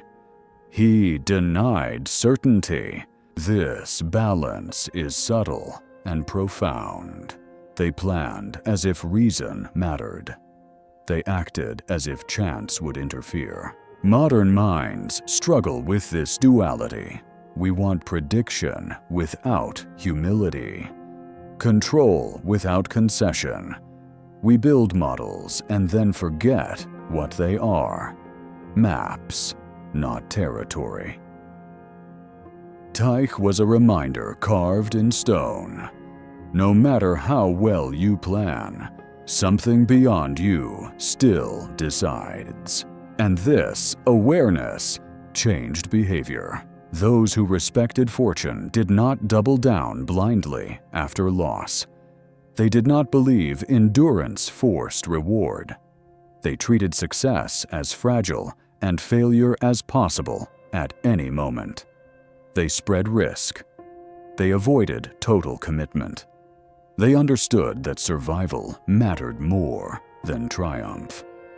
This is where the financial lesson begins to emerge. Ancient traders did not use the language of probability, but they practiced its wisdom. They diversified cargo. They accepted spoilage. They assumed storms. They did not expect the sea to compensate them for long voyages. They did not ask when fortune would turn. They asked whether they would survive if it did not. This mindset is alien to modern speculation. Today, chance is something to be defeated, modeled, tamed. We speak of beating the market, timing cycles, extracting alpha. And when outcomes resist, we interpret resistance as injustice rather than information. The Greeks would have recognized this as hubris. Hubris was not pride. It was the belief that the universe should behave according to human expectation. Tyche existed to punish that belief. She did not teach gently. She reversed fortunes abruptly. Kings fell. Empires cracked. and survivors learned the same lesson repeatedly. Do not mistake preparation for entitlement. In finance, this ancient wisdom has been forgotten and rediscovered many times. Whenever markets reward humility, people call it conservatism. Whenever they punish arrogance, people call it bad luck. But the pattern is consistent. Those who assume fortune owes them balance are eventually corrected. Those who assume volatility is permanent build differently. Tyche does not disappear because you ignore her. She becomes more dangerous. The Monte Carlo Fallacy is not merely a statistical error. It is a spiritual one. It assumes the universe wants symmetry. It assumes fairness in sequence. It assumes suffering accumulates credit. The ancients knew better. They did not worship fortune because they loved her. They worshipped her because denying her existence was fatal. As empires grew older, their relationship with fortune grew more intimate and more fearful. In Rome, generals returning from victory did something curious. They allowed a slave to stand behind them in the triumphal chariot, whispering a single sentence again and again as the crowd cheered. Remember, you are mortal. This was not humility theater. It was psychological defense, a ritual reminder that Fortuna giveth, and Fortuna taketh away. The Romans understood something that modern minds resist. Success is not proof of mastery. It is often proof of temporary alignment. This belief shaped how they governed risk. Merchants spread cargo across multiple ships, knowing one storm could erase a season's profit. Senators invested cautiously, aware that political winds shifted without warning. Even the most ambitious men left room for reversal. They did not expect fortune to honor their effort. They expected her to test it. Over time, however, reverence eroded into negotiation. As Rome weakened, people began to believe Fortuna could be persuaded, that rituals, offerings, or moral virtue might influence outcomes.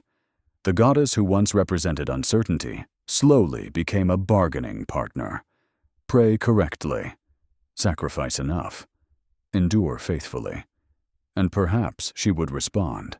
This was the beginning of the illusion. When chance becomes negotiable, discipline degrades. People stop preparing for loss and start waiting for reward.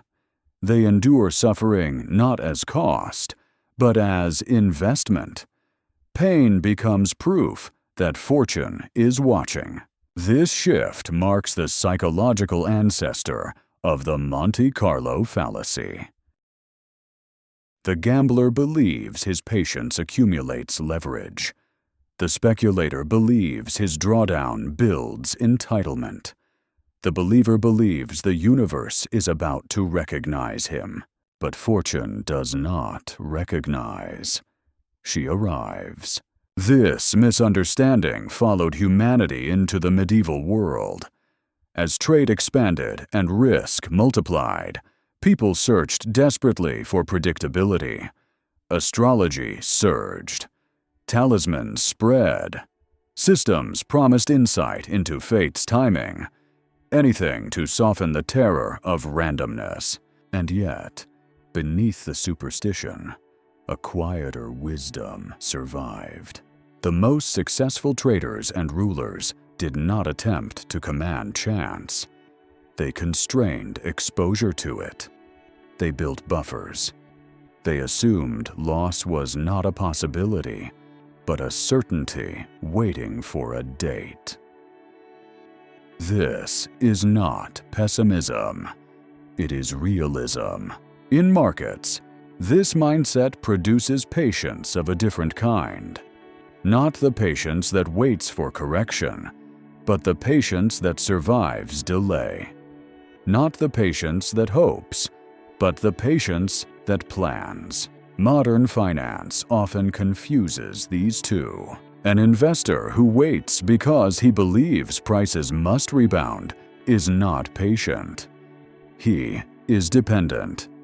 His emotional balance rests on an outcome he cannot control. When that outcome delays, he suffers. When it fails, he collapses. The investor who waits because his structure does not require immediate success is something else entirely. He is insulated. He can afford indifference. This is what ancient reverence for Tyche encoded symbolically. You cannot defeat her. You can only live alongside her. The Monte Carlo gambler believed repetition forced resolution. The ancient merchant believed repetition increased exposure. He did not stay longer at sea because storms had been avoided.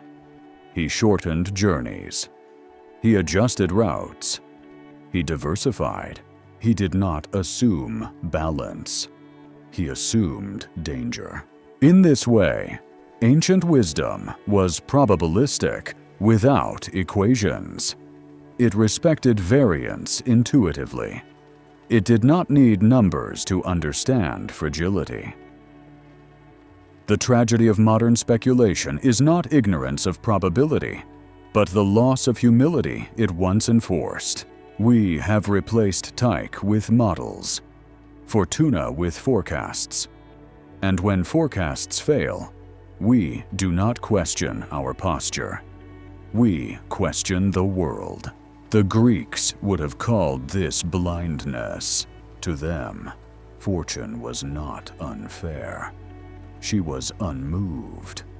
And only fools expected fairness from what had no conscience.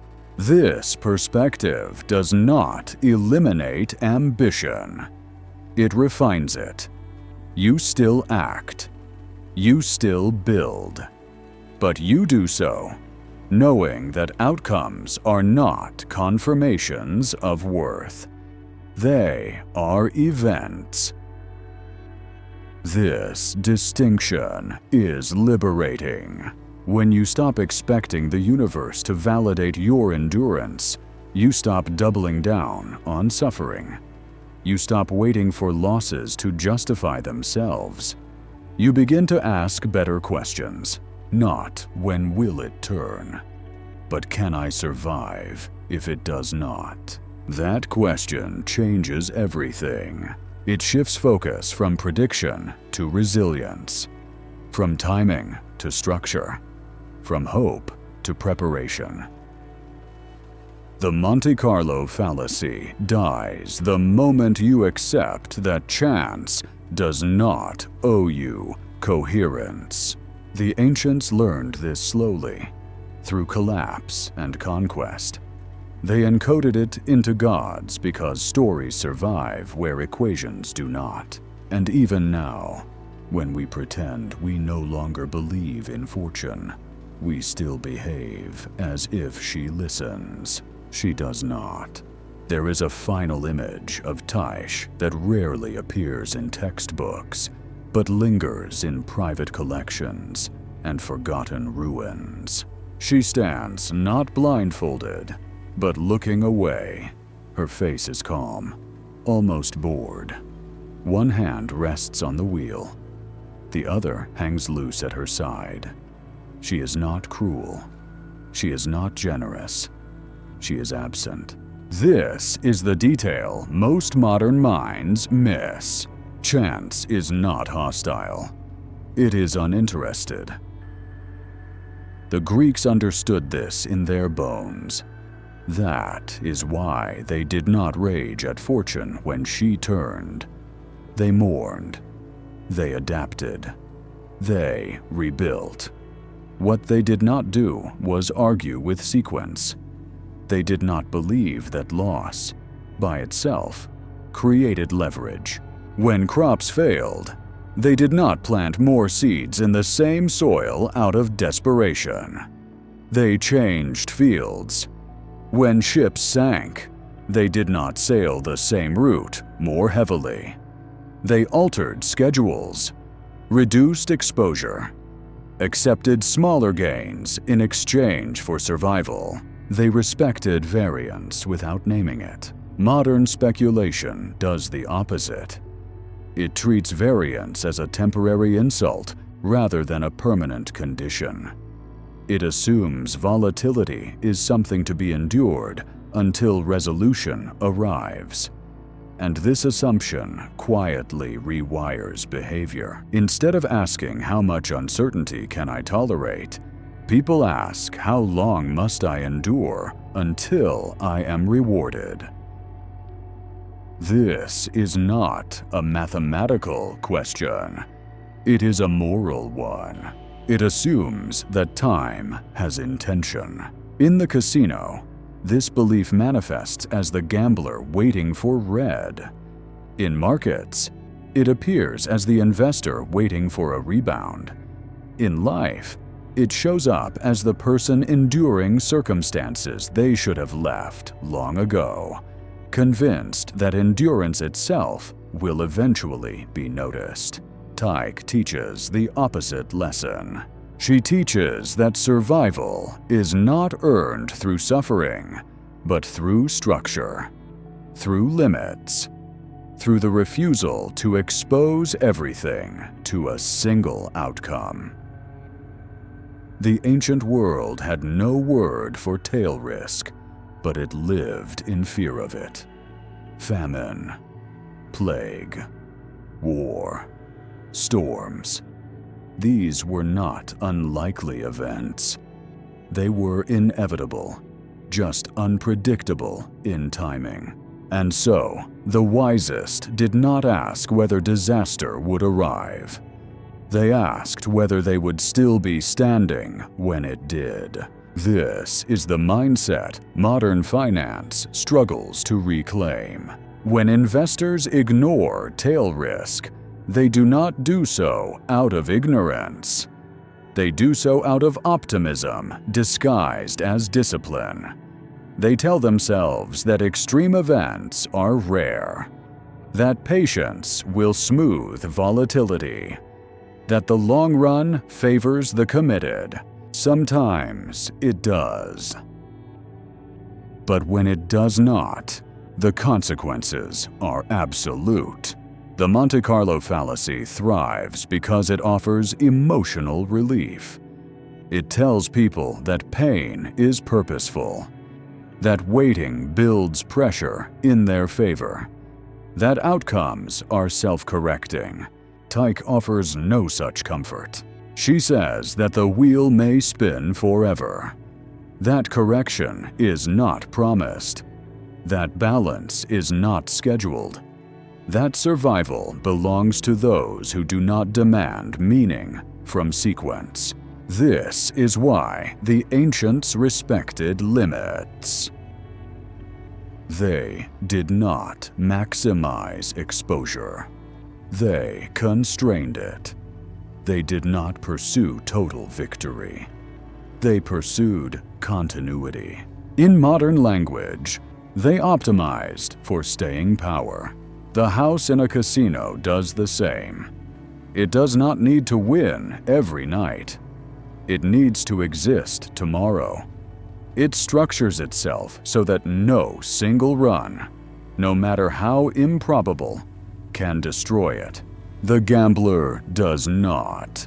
The gambler believes that improbability itself is protection, that extremes cannot persist, that pain builds correction. This belief feels rational. It is also fatal. Tyke punishes not through malice, but through neglect. She does nothing while people destroy themselves arguing with her absence. This is the final spiritual insight of the Monte Carlo Fallacy. The universe does not conspire against you. It does not conspire for you. It simply does not participate. Once this is accepted, behavior changes naturally. You stop asking when it will turn. You stop interpreting delay as signal. You stop personalizing randomness. You begin to design life and finance around indifference rather than expectation. This does not make you passive. It makes you durable. The Greeks did not worship Tyche because they believed she loved them. They worshipped her because ignoring her meant extinction. Modern investors would do well to remember her, even if they refuse her name. Because the wheel is still turning, and it is still uninterested. Long-term capital management did not begin as a gamble. That is what made it terrifying. In the early 1990s, LTCM was spoken of in hushed tones, not because it was secret, but because it was revered.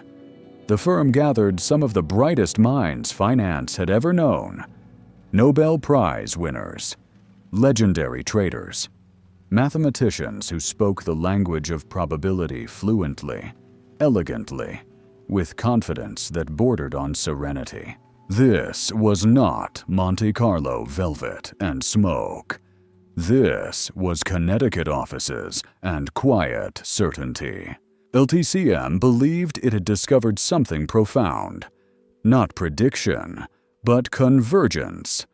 The idea that price discrepancies between similar securities would eventually narrow, not because of hope, but because of structure. Markets, they believed, were inefficient in the short term, but obedient in the long term. They were not wrong. They were incomplete. Their models were beautiful. They assumed normal distributions. They calculated risk based on historical variance. They believed that extreme events were so rare as to be negligible. The math said so. The data agreed. The confidence was earned. But the models carried a silent assumption that the future would resemble the past closely enough to remain civilized. This is where genius quietly stepped into arrogance. LTCM did not fear volatility. It expected it.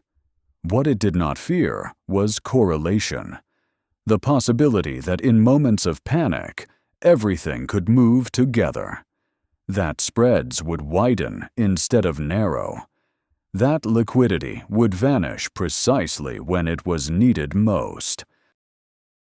They believed diversification protected them. But diversification fails when the universe stops playing separate games. In 1998, Russia defaulted on its debt. This event, in isolation, should not have destroyed a firm thousands of miles away. But markets do not respect isolation during stress. They compress. Fear synchronizes behavior.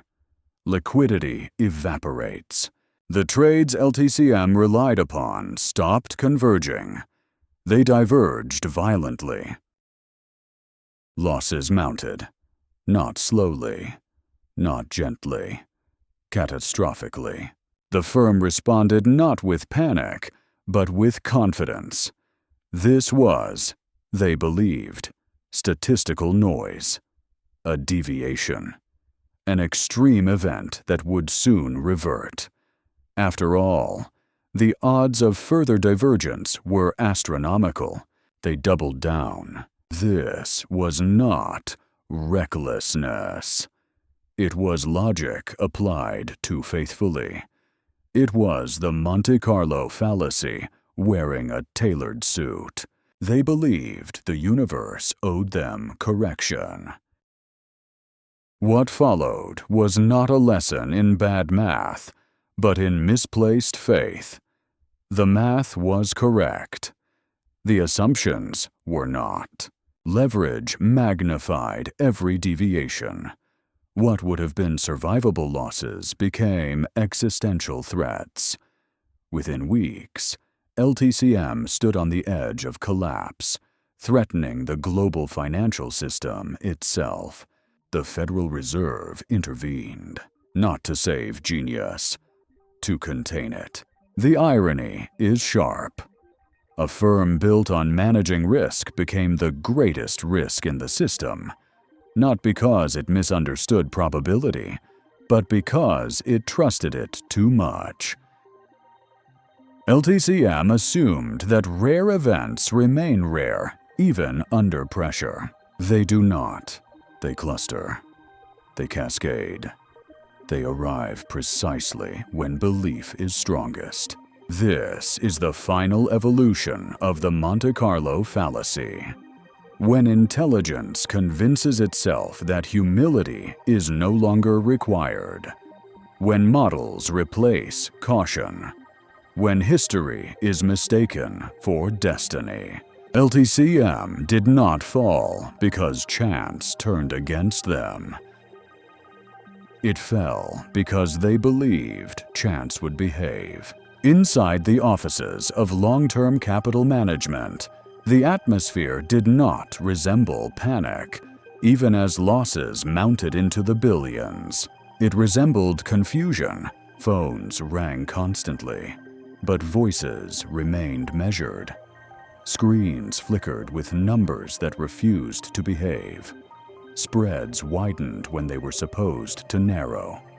Positions that had been statistically independent began to move as one, as if some invisible hand had reached into the market and tied them together. For the men inside LTCM, this was not merely financial stress.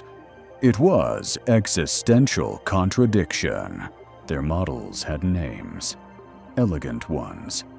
They described reality with confidence earned over decades of data. These models had survived volatility before. Crashes, shocks, surprises, and every time, convergence had eventually arrived, rewarding patience and discipline. This time felt different, but difference is difficult to accept when identity is built on consistency. The partners told themselves that what they were witnessing was a tail event.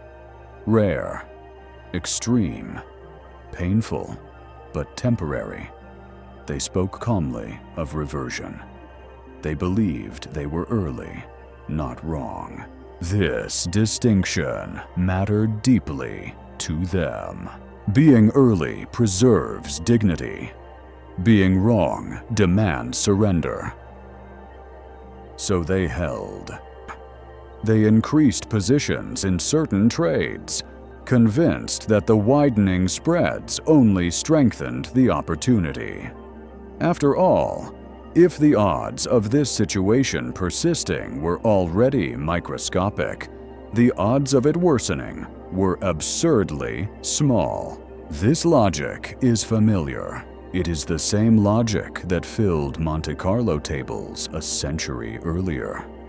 The same logic that whispered to gamblers watching black appear again and again. It cannot continue. It must reverse. But markets, like roulette wheels, do not recognize must. As fear spread through global markets, liquidity vanished. Banks stopped lending. Counterparties demanded more collateral. Positions that had once been easy to exit became traps. The more LTCM needed to adjust, the less possible adjustment became. This is where leverage reveals its true nature. Leverage does not increase risk gradually. It compresses time. It takes distant possibilities and pulls them violently into the present. What would have been a bad year becomes a bad week. What would have been a bad week becomes an existential hour. LTCM had not merely borrowed money, it had borrowed patience. When the market withdrew that patience, the firm had nowhere to stand. What haunted the partners most was not that their models failed, but that they failed in a specific way. They failed during the moments their models said should be safest. The moments of extreme deviation, where opportunity should have been greatest. This is the cruel paradox of the Monte Carlo Fallacy at scale. The more extreme the sequence becomes, the more convinced the believer grows that correction is imminent. And the more aggressively he positions himself for that correction, the less capable he is of surviving delay. LTCM believed it was acting rationally, and within its own assumptions, it was. But assumptions are invisible until they break. The firm assumed that markets, even in crisis, would remain liquid enough for rational actors to operate. It assumed that correlations would remain bounded. It assumed that history had captured the full range of human fear. It had not. As days passed, the possibility of collapse became unavoidable, not just for LTCM, but for the financial system itself. Banks were exposed. Institutions were intertwined. A forced liquidation would have rippled violently across markets already on edge. The Federal Reserve stepped in, quietly assembling a consortium of banks to unwind LTCM's positions in an orderly fashion, not to preserve the firm, but to prevent contagion. This detail matters. LTCM was not rescued because it deserved survival. It was contained because its failure threatened others. This is the final irony. The firm built on managing risk had become systemic risk itself. For the partners, the aftermath was devastating. Reputations shattered, confidence destroyed, years of intellectual achievement overshadowed by one catastrophic misjudgment. And yet, when interviews came later, something remarkable happened. Many defended their decisions. They spoke of unprecedented conditions, of unforeseeable correlations, of events outside reasonable expectation. They were not entirely wrong, but they missed the deeper lesson. The lesson was not that the event was unpredictable. The lesson was that they had positioned themselves as if unpredictability had limits. They had mistaken low probability for impossibility. They had treated rarity as protection. This is the most dangerous form of the Monte Carlo fallacy. When the mind does not simply expect correction, but builds a system that cannot survive without it. LTCM did not gamble in casinos. It gambled with assumptions, and when those assumptions were tested, they did not bend. They shattered. After the dust settled, the ruins of long-term capital management were examined with surgical intensity. Academics dissected the models. Journalists searched for villains. Regulators looked for procedural failures. Everyone wanted a technical explanation, because technical explanations are comforting. They suggest that if we adjust the equations, the disaster will not repeat. But the core failure of LTCM was not technical. It was philosophical. The partners believed they were managing risk. In reality, they were managing variance under assumptions of civility. They assumed that markets, even under stress, would remain fundamentally orderly, that rational actors would behave independently, that fear would not synchronize behavior across borders, assets, and institutions. They assumed that randomness had limits. This assumption is subtle, and therefore deadly. Probability theory does not deny extreme events. It warns about them. But human beings struggle to live with that warning. We assign numbers to risk in order to domesticate it. We speak of 5 standard deviations as if the phrase itself builds a wall around reality. LTCM trusted the wall. What they did not respect was the open field beyond it. When Russia defaulted, it was not the default itself that mattered.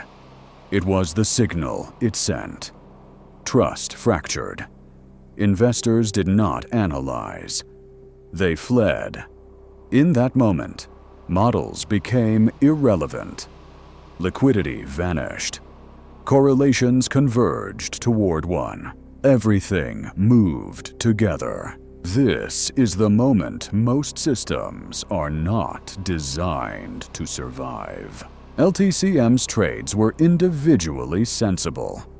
Collectively, they formed a structure that required stability to function. It did not need calm markets. It needed cooperative ones, and cooperation is the first thing to die in fear. The firm had optimized for efficiency, not resilience. It had eliminated slack, reduced margins of error, maximized leverage. In doing so, it removed its ability to absorb shock. This is the final transformation of the Monte Carlo Fallacy. It is no longer about believing that a sequence must end. It is about building a life or system that cannot tolerate continuation. LTCM did not merely expect reversion. It required it. And when reversion did not arrive on schedule, the system collapsed under its own certainty. This pattern repeats endlessly in finance. Firms optimize returns under normal conditions, assuming abnormal ones will remain rare. Investors chase yield, believing volatility will behave historically. Traders size positions as if drawdowns have expiration dates.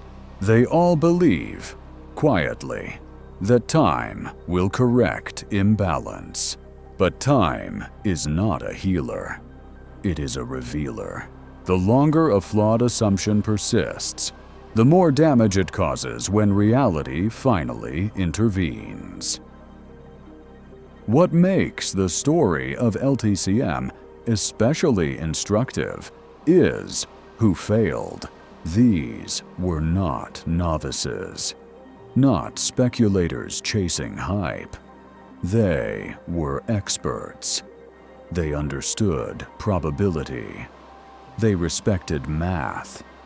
They believed deeply in discipline, and yet they were undone by the same psychological impulse that emptied Monte Carlo tables. The belief that rarity protects. It does not. Rare events are rare until they arrive, and when they do, they dominate everything. The correct response to randomness is not prediction. It is preparation. The house does not fear streaks. It designs itself so that no streak can destroy it. It does not argue with probability. It structures itself around indifference. LTCM argued, not aloud, but structurally. It argued that the universe would remain within parameters long enough to allow correction. It argued that history would behave. It argued that brilliance deserved stability. The universe did not respond. When LTCM collapsed, something else collapsed with it.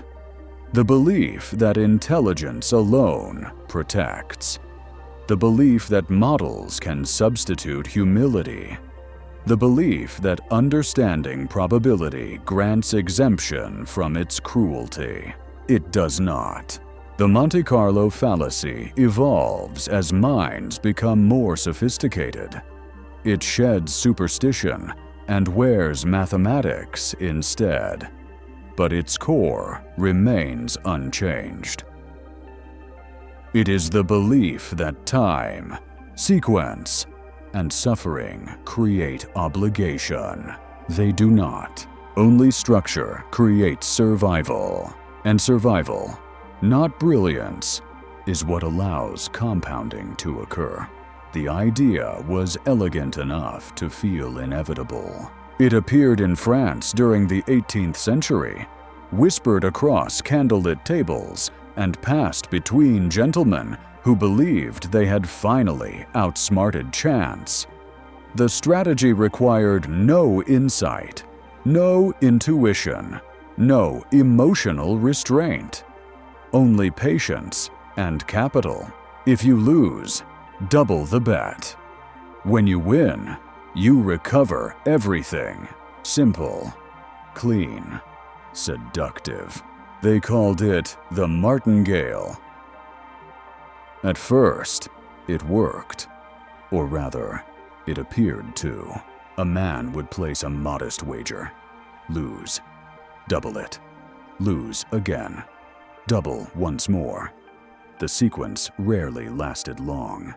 And when the inevitable win arrived, it wiped away the losses and delivered a small profit. The table applauded. The logic seemed flawless. How could it fail? After all, no streak lasts forever. This was the same sentence spoken in Monte Carlo a century later. It cannot continue. What the Martingale offered was not a way to win. It offered relief from uncertainty. It promised that time itself was an ally. That loss was temporary. That patience, armed with escalation, forced resolution. It did not ask the gambler to predict outcomes. It asked him only to endure. This is why it spread so quickly. The Martingale appealed to people who disliked chaos, to minds that craved closure, to those who believed that suffering should accumulate leverage. Each loss, under this system, did not weaken the gambler. It strengthened his position, or so it seemed. In practice, the Martingale did not fail immediately. That was its greatest strength and its deepest danger. Small losses vanished. Confidence grew. The gambler felt insulated. He did not feel reckless. He felt disciplined. Loss was no longer feared.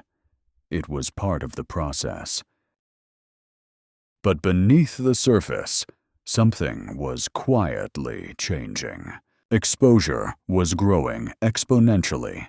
Each loss doubled the size of the next bet. What began as a modest wager soon required sums that strained even wealthy men. And unlike probability, capital has limits. The gambler eventually encountered a sequence long enough to demand more money than he possessed. This was not bad luck. It was inevitability. The Martingale does not fail because streaks are common. It fails because they are possible. And when they arrive, they demand total commitment. The system assumes infinite capital and infinite time. Humans have neither. This is the Monte Carlo Fallacy in its purest mechanical form. It assumes that sequences must end before resources do. It assumes that endurance outpaces risk. It assumes that time bends in favor of the persistent. It does not. Casinos learned this lesson quickly. They did not ban the martingale because it threatened them. They imposed table limits. Limits are the antidote to illusion. With limits in place, the martingale becomes a trap. The gambler reaches the maximum bet before the sequence ends. He is forced to stop at the worst possible moment, locking in catastrophic loss. The house does not fear the martingale. It depends on it, because the martingale concentrates risk into a single moment. It turns many small, manageable losses into one devastating event. This is exactly how ruin occurs in finance. Investors average down into collapsing positions, believing that lower prices increase future reward. Traders add leverage to losing trades, convinced that mean reversion is imminent. Institutions double exposure during drawdowns, trusting that history will reassert itself. Each step feels rational. Each step feels disciplined. Each step increases fragility. The martingale does not ask whether the odds are favorable. It assumes they will become favorable if you wait long enough. It does not manage risk. It defers it. Deferred risk does not disappear. It accumulates. This is why the strategy is so appealing to intelligent minds. It replaces uncertainty with procedure.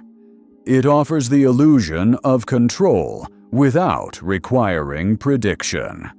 It transforms randomness into a sequence that can be endured, not respected. But endurance is not strategy. In markets, the martingale appears in subtler forms. It hides behind phrases like conviction, long-term belief, and riding out volatility. These ideas are not inherently wrong, but when paired with increasing exposure, they become lethal.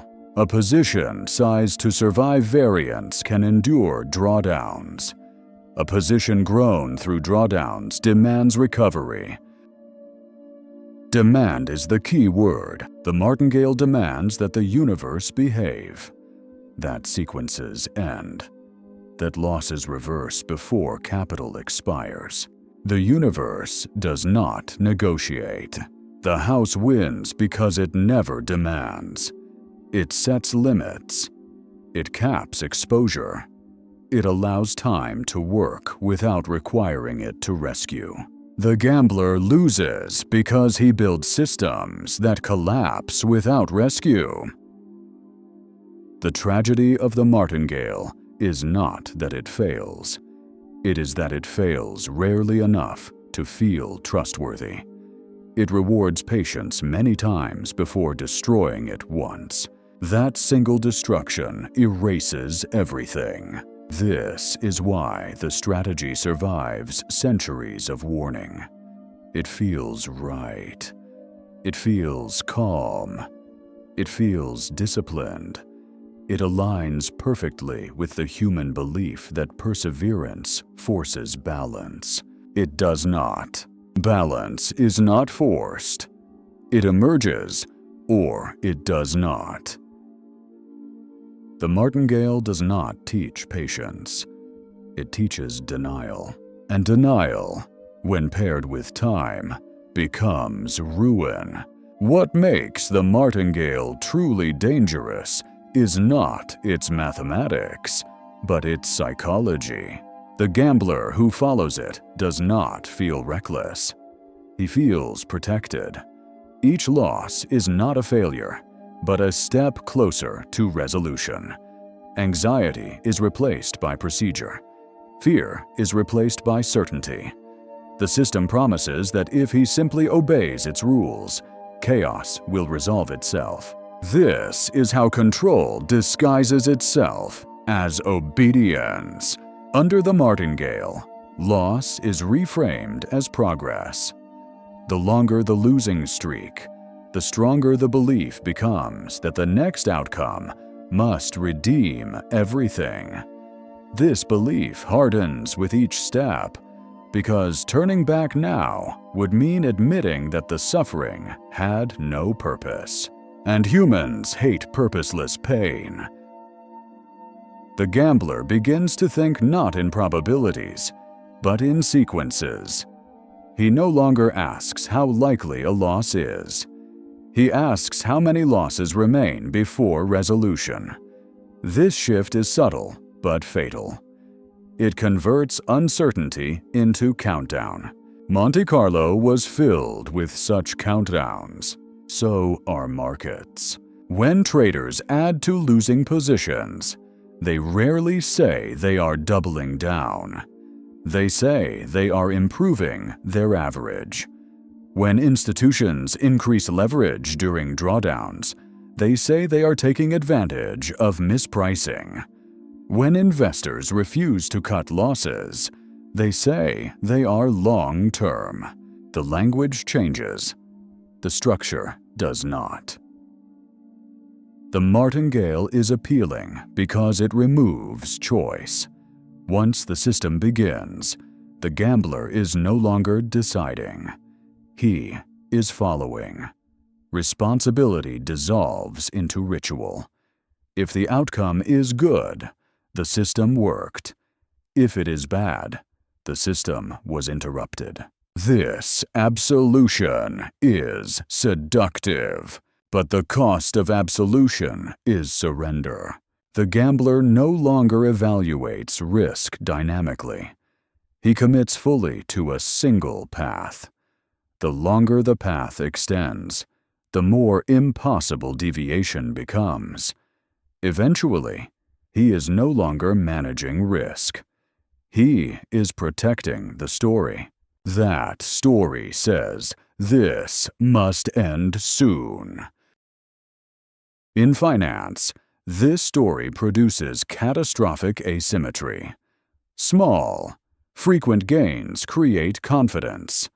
Rare, extreme losses destroy everything. The risk is hidden not because it is complex, but because it is deferred. Deferred risk grows silently. This is why professional casinos fear not reckless gamblers, but systematic ones. Recklessness burns out quickly. Systems endure until they do not. When they fail completely. Markets behave the same way. Most financial disasters are not caused by ignorance. They are caused by commitment to flawed structure. Positions become too large to exit. Losses become too meaningful to accept. Leverage transforms delay into death. The Martingale assumes infinite patience and infinite capital. Humans have neither. Institutions pretend they do, until they discover otherwise. What makes this assumption so tempting is that it aligns with moral intuition. We are taught that persistence is virtuous, that quitting is weakness, that endurance is rewarded. In most areas of life, this is true. In probability, it is poison. The Martingale punishes those who believe that discipline alone can overcome randomness. It waits patiently, allowing belief to strengthen, until a sequence arrives that no discipline can survive. And it always arrives. The solution is not to predict the sequence. It is to refuse the structure. Risk must be capped. Exposure must be limited. Loss must be allowed without escalation. These are not technical rules. They are philosophical commitments. They say, I do not require the universe to cooperate. The house understands this. It sets table limits not to frustrate gamblers, but to protect itself from ruin. It accepts that streaks will happen. It plans for them. The gambler plans for resolution. This difference explains everything.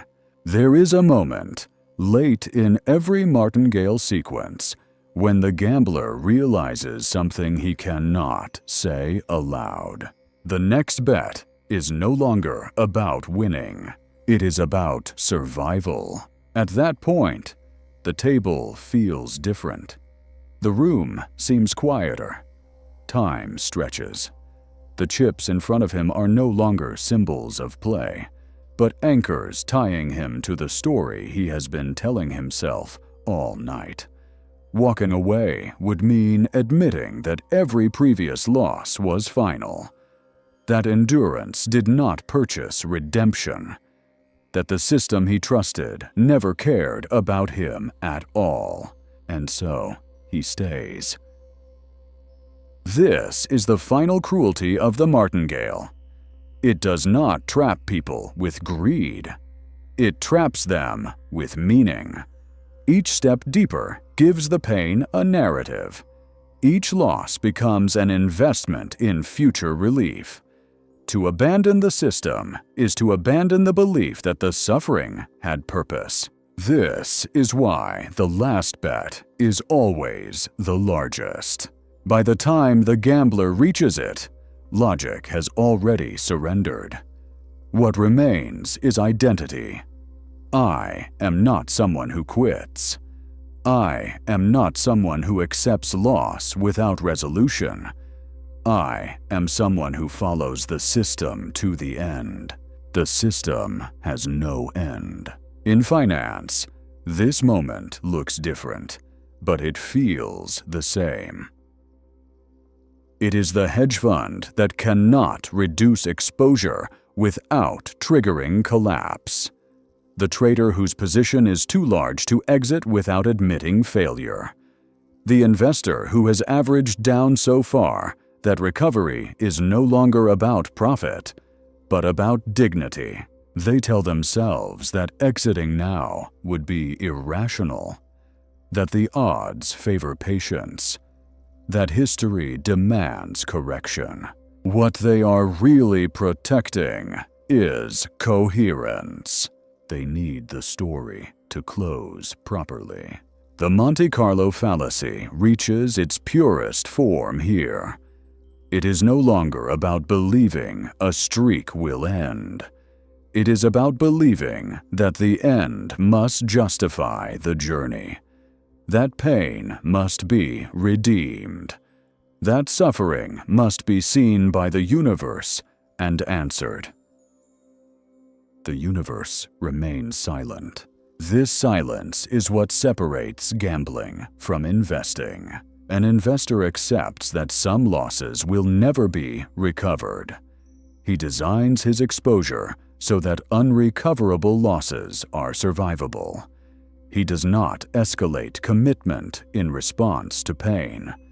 He allows the story to end badly so that another can begin.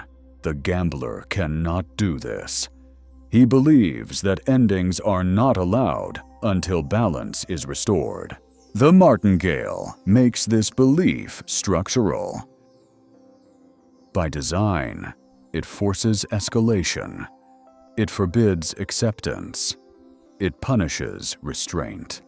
It teaches that the only way out is through, and through, eventually, leads to ruin. The lesson here is not that doubling down is foolish. It is that any system which requires escalation to remain viable is fragile. Any strategy that collapses without correction is not a strategy. It is a prayer. Markets do not answer prayers. they answer structure. This is why risk management is not a technical afterthought. It is a moral stance. It says, I will not demand meaning from randomness. I will not require the universe to compensate me for endurance.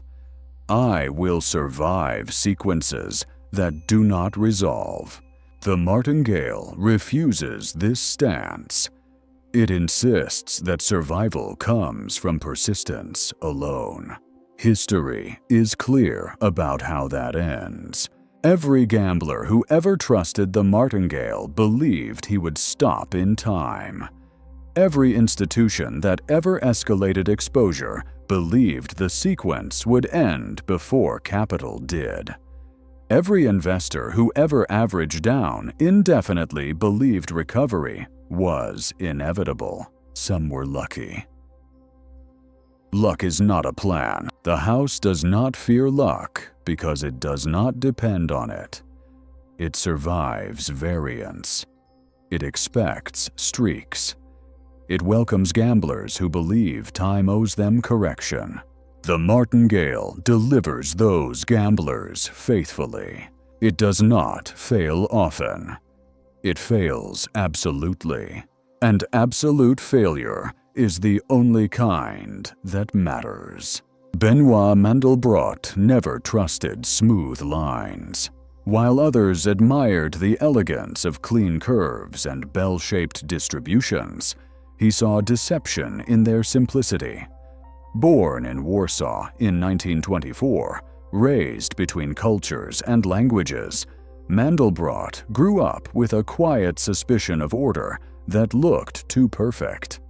His family fled Europe's fractures and uncertainties, carrying with them a lived understanding that reality rarely behaves politely. This sensibility followed him into mathematics.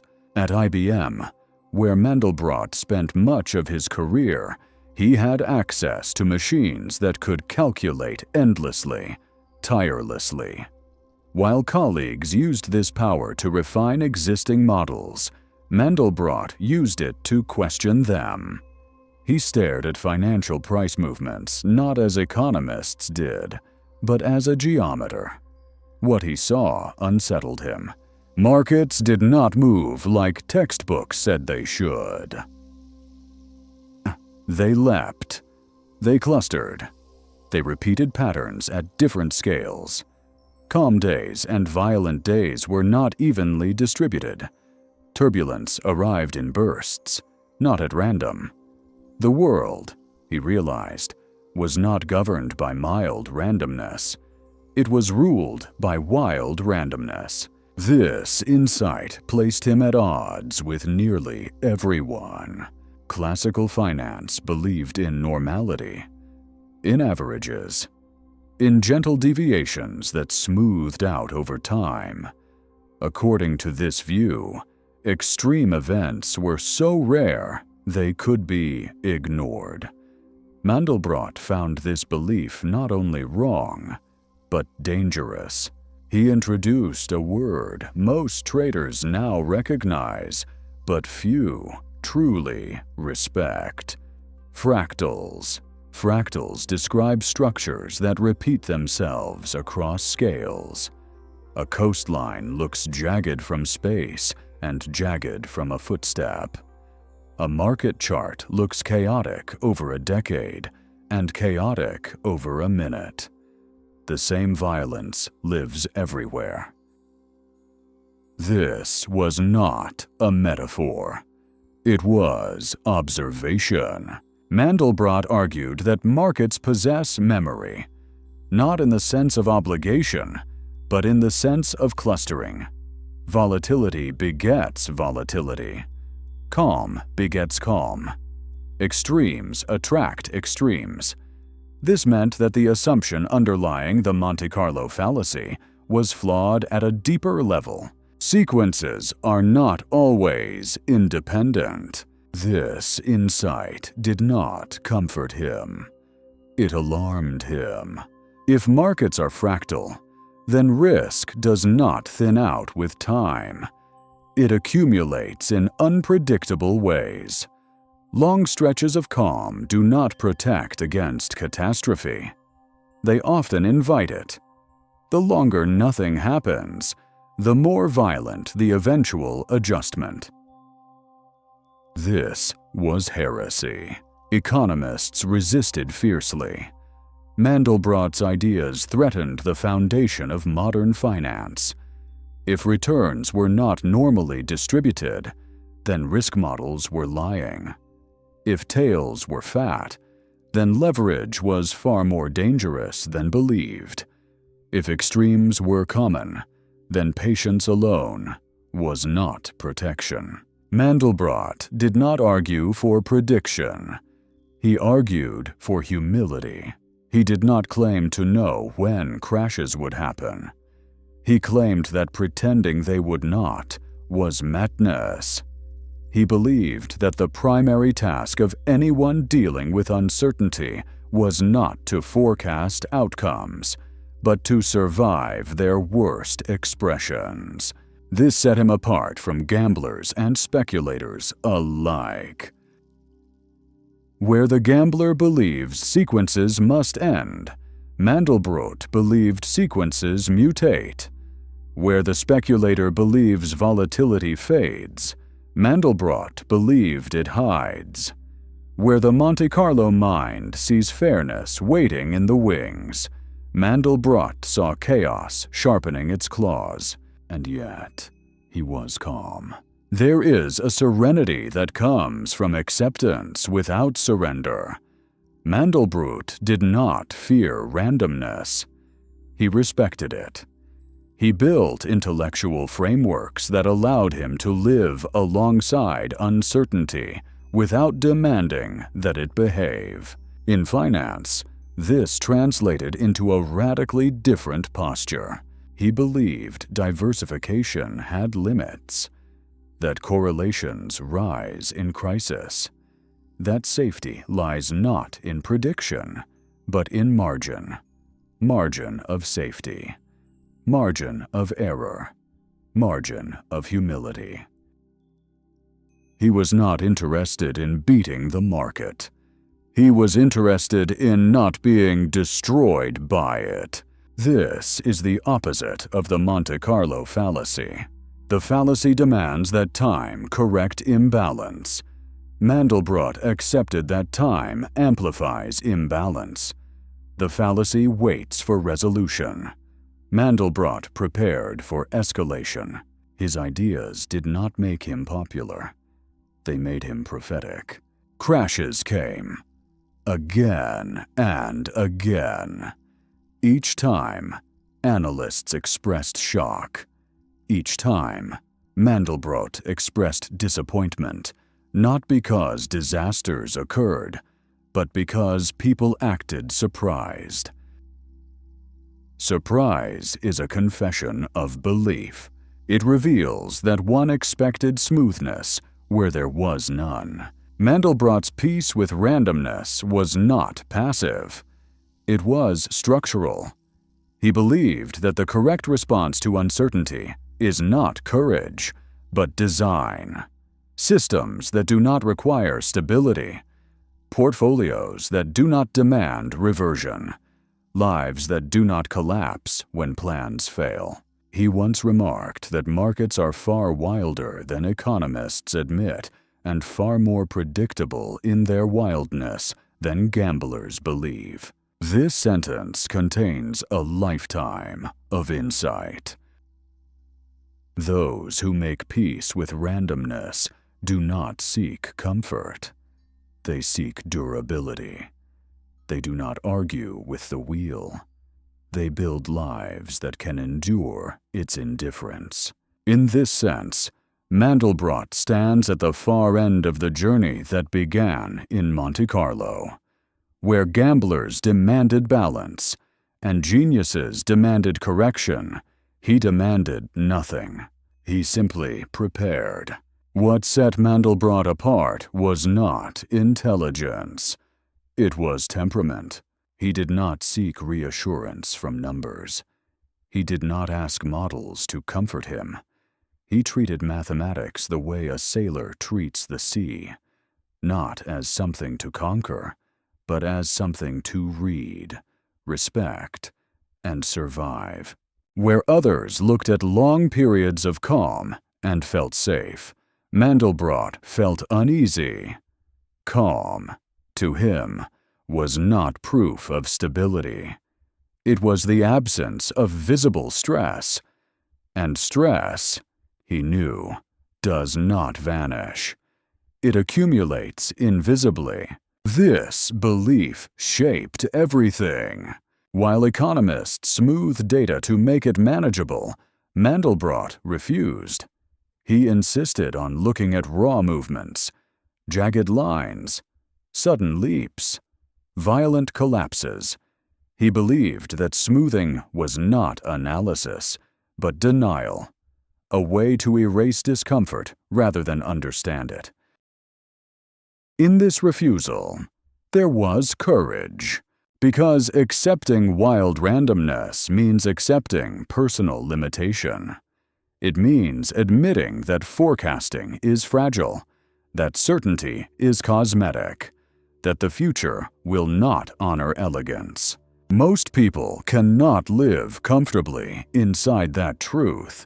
They prefer the illusion that time heals volatility, that patience rewards endurance, that markets are noisy in the short term but benevolent in the long run. Mandelbrot did not deny long-term growth. He denied long-term safety. This distinction matters.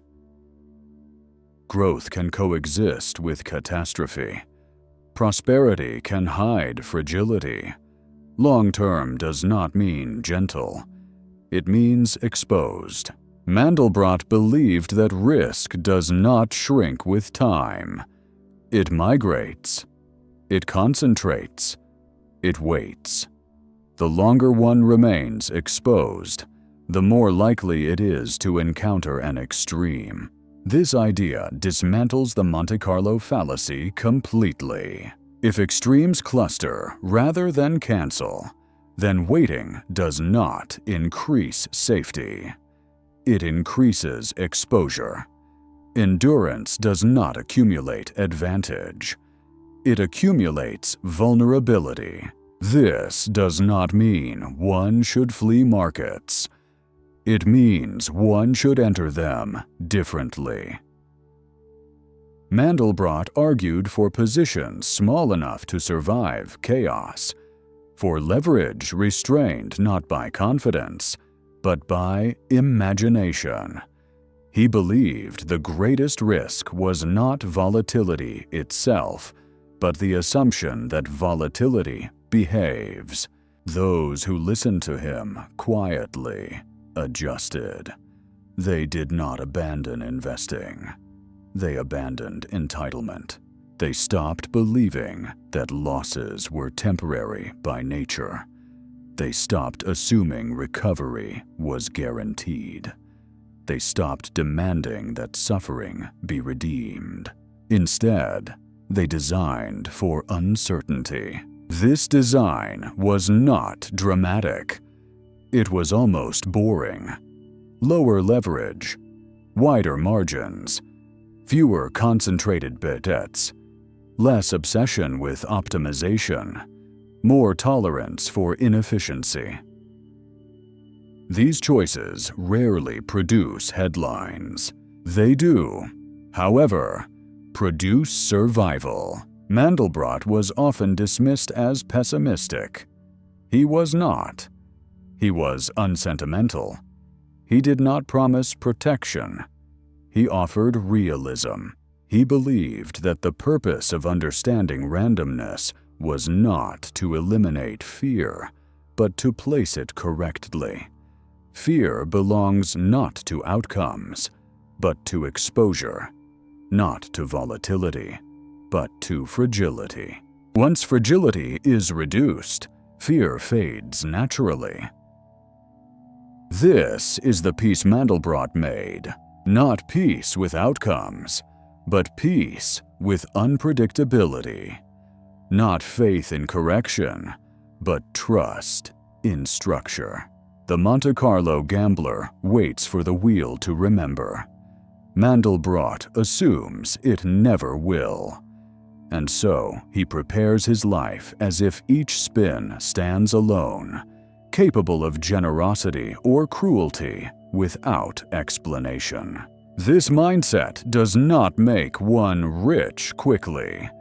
It makes one durable quietly, and durability, over time, compounds.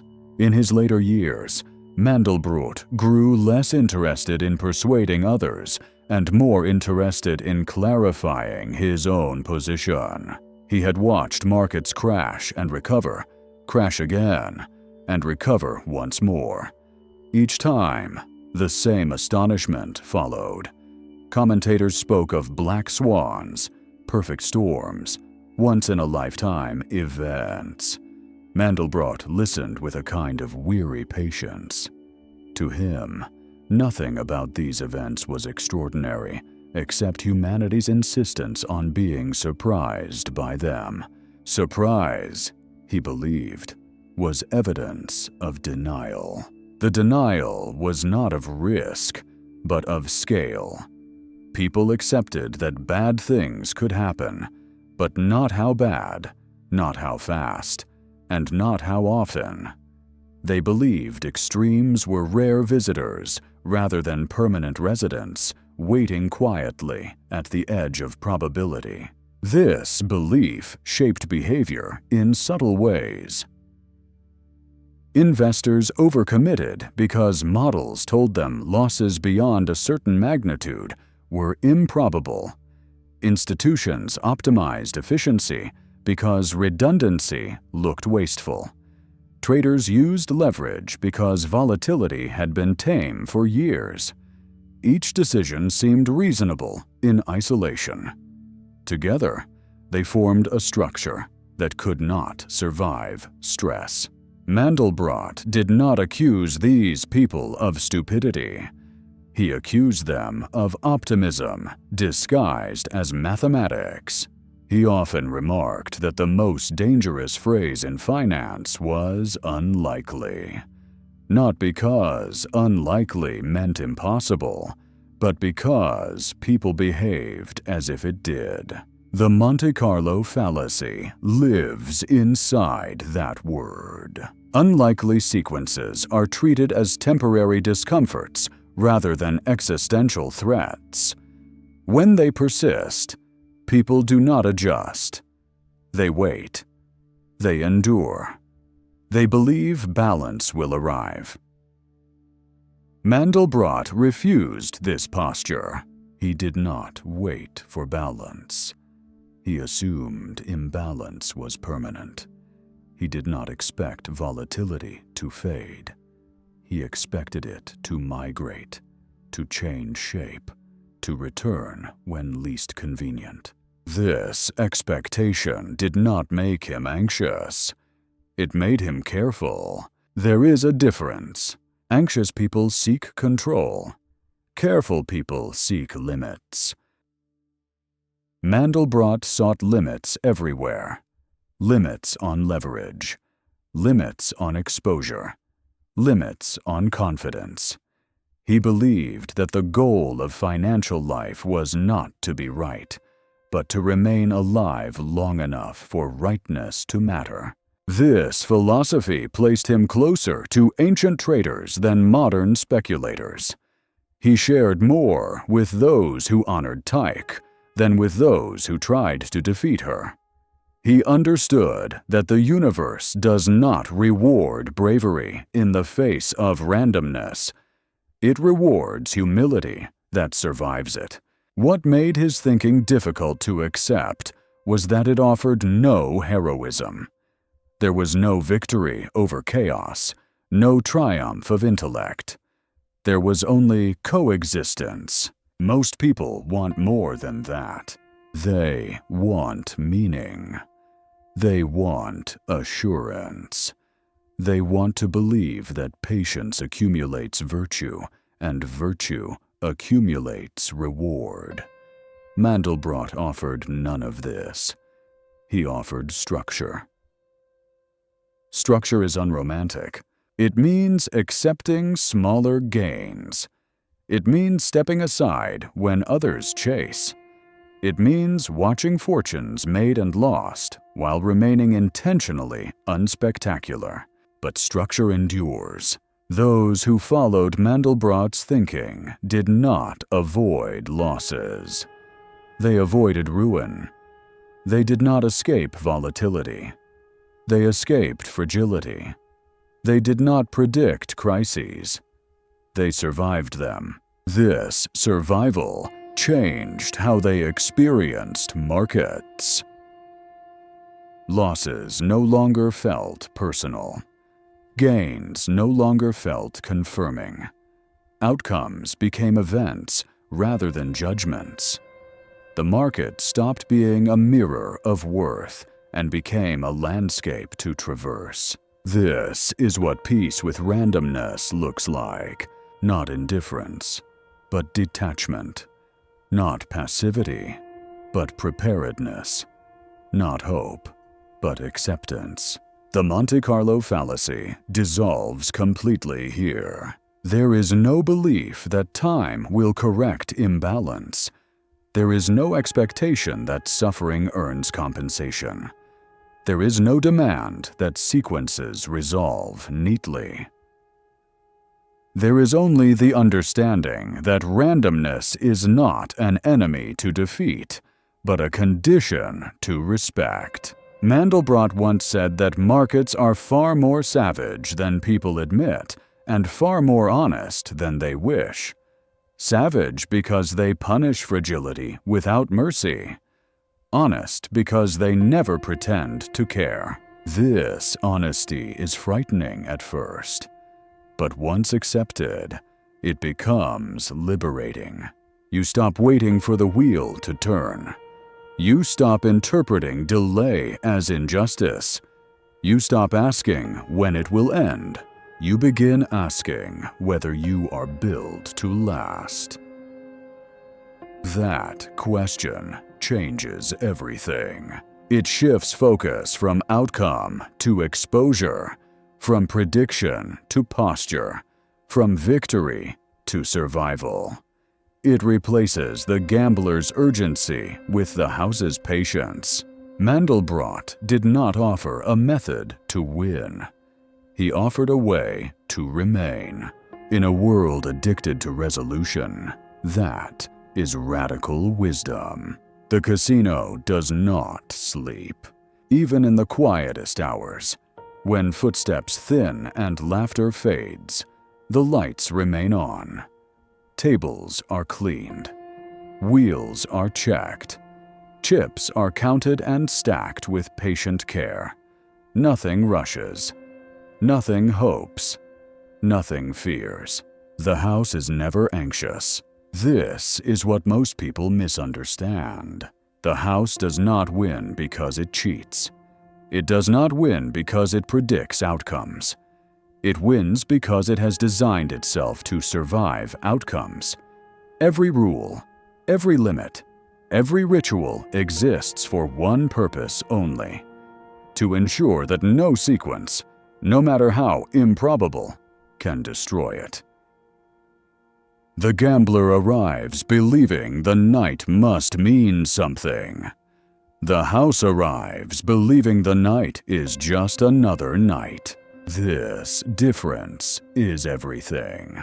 The house knows that streaks will come. That black will appear again and again. That fortunes will rise and collapse in the same evening. It does not intervene. It does not celebrate. It does not despair. It simply waits.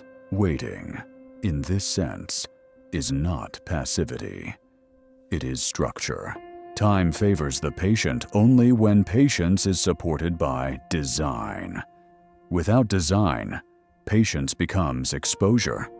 Without limits, waiting becomes begging. Without structure, endurance becomes a slow form of self-destruction. The house never begs. In finance, most people behave like gamblers without realizing it. They believe that time itself is an ally, that markets owe them resolution, that if they hold on long enough, balance must arrive. They interpret volatility as an insult rather than a condition. They ask, when will it turn? The house never asks this question. It does not care when it turns. It cares that it will still be standing when it does. This is the deepest lesson of the Monte Carlo Fallacy.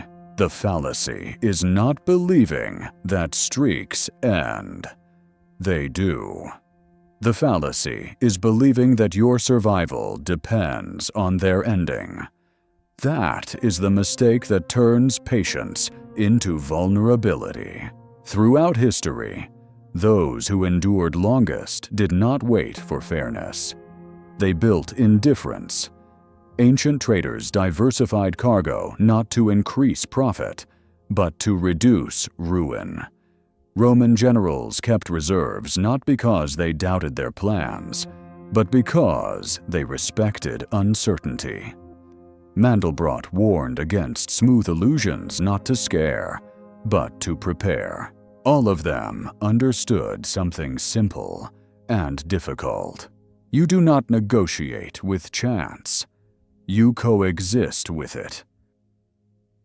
The house embodies this wisdom in wood and felt and rule books. It does not need courage. It does not need brilliance. It needs discipline that does not bend when emotions rise. This discipline is quiet. It says no more often than it says yes. It caps gains to protect against losses. It accepts small, consistent advantages rather than chasing decisive victories. It does not optimize itself into fragility. Most people find this boring. They want stories, climaxes, redemption arcs. They want suffering to be seen and rewarded. They want time to act like a judge. Time is not a judge. It is a current. The house floats because it is built for currents. The gambler drowns because he demands still water. In your own financial life, becoming the house does not mean exploiting others. It means refusing to demand meaning from randomness. It means structuring decisions so that no single outcome defines you. It means choosing survival over validation. You stop asking how much you can gain. You start asking how much you can lose and still remain whole. This shift feels anticlimactic at first. There is no thrill, no promise of sudden transformation. But over years, it changes everything. Losses stop feeling personal. Gains stop feeling deserved. Outcomes stop being judgments. They become events. And when events no longer define you, you are free. Free from the urgency that drives bad decisions. Free from the belief that patience alone will save you. Free from the illusion that the universe owes you balance. The wheel will keep spinning. Sometimes it will favor you. Sometimes it will not. The house does not react to either. It does not need to. Because it waits. And waiting, when designed properly, is the most powerful position of all. Sit with the idea gently now. There is nothing to solve, nothing to correct, nothing waiting for you to arrive. The wheel does not remember you, and that is not cruelty. It is freedom. You are not being tested. You are not being judged. There is no balance sheet in the sky. Each moment stands alone. Each outcome arrives without intention. Each result passes without memory. Let that sink in slowly. You do not need the universe to agree with you. You do not need time to justify your endurance. You do not need suffering to turn into meaning. You are allowed to stop waiting. Waiting does not create reward. Endurance does not create obligation. Pain does not accumulate credit. Breathe and release the idea that something is due. Nothing is due. Nothing is late. Nothing is about to turn. And because of that, you are safe to choose differently. You can step back without failure. You can exit without shame. You can rest without missing anything. The past does not lean on the future. Loss does not bend probability. Time does not correct imbalance. It simply moves. Let the mind loosen its grip on sequences. There is no pattern trying to complete itself. There is no story demanding an ending. Only motion. You are not late. You are not early.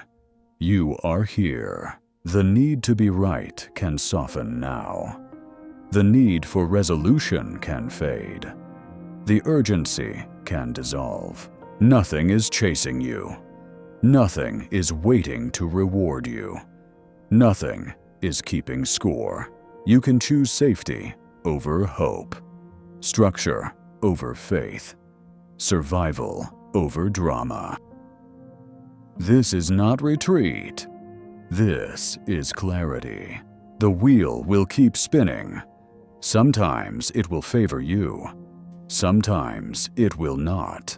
And you do not need to react to either. You are not owed a win.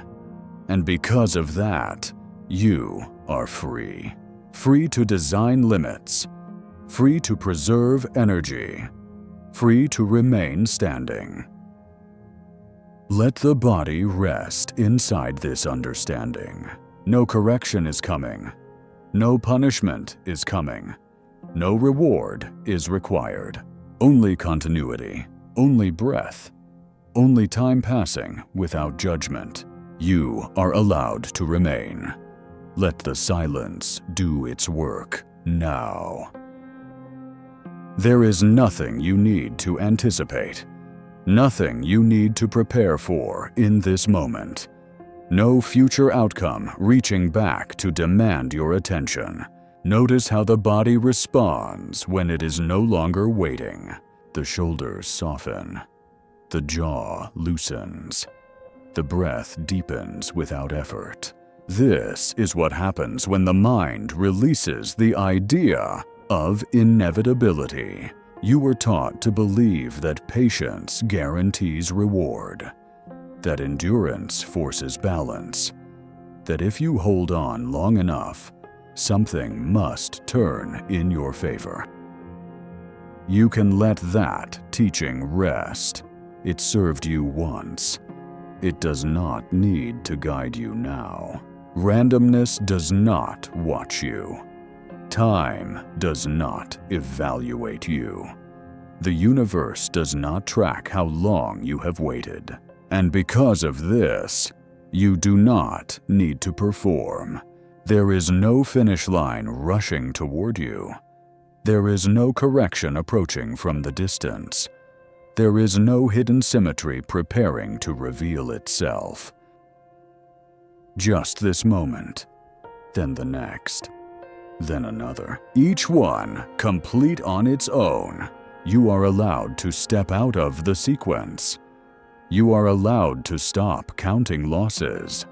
You are allowed to stop expecting compensation. Nothing is being withheld from you. The mind often tightens because it believes release means loss. But release is not loss. Release is space. In that space, choices become lighter. Decisions become quieter. Fear loses its urgency. You no longer need to ask when things will improve. You only need to notice whether you are safe enough to remain. Safety is not certainty. Safety is margin. Room to breathe. Room to adapt. You can build a life that does not depend on correction. You can design a future that does not require rescue. This does not make you cautious. It makes you grounded. The wheel can spin endlessly. You do not have to follow it. Let go of the need for symmetry. Let go of the need for closure. Let go of the belief that pain must justify itself. Pain is an event. Relief is an event. Neither carries obligation forward. They arrive. They pass. You remain. Feel the steadiness of that. You are not late. You are not behind. You are not missing the moment where everything changes. There is no such moment.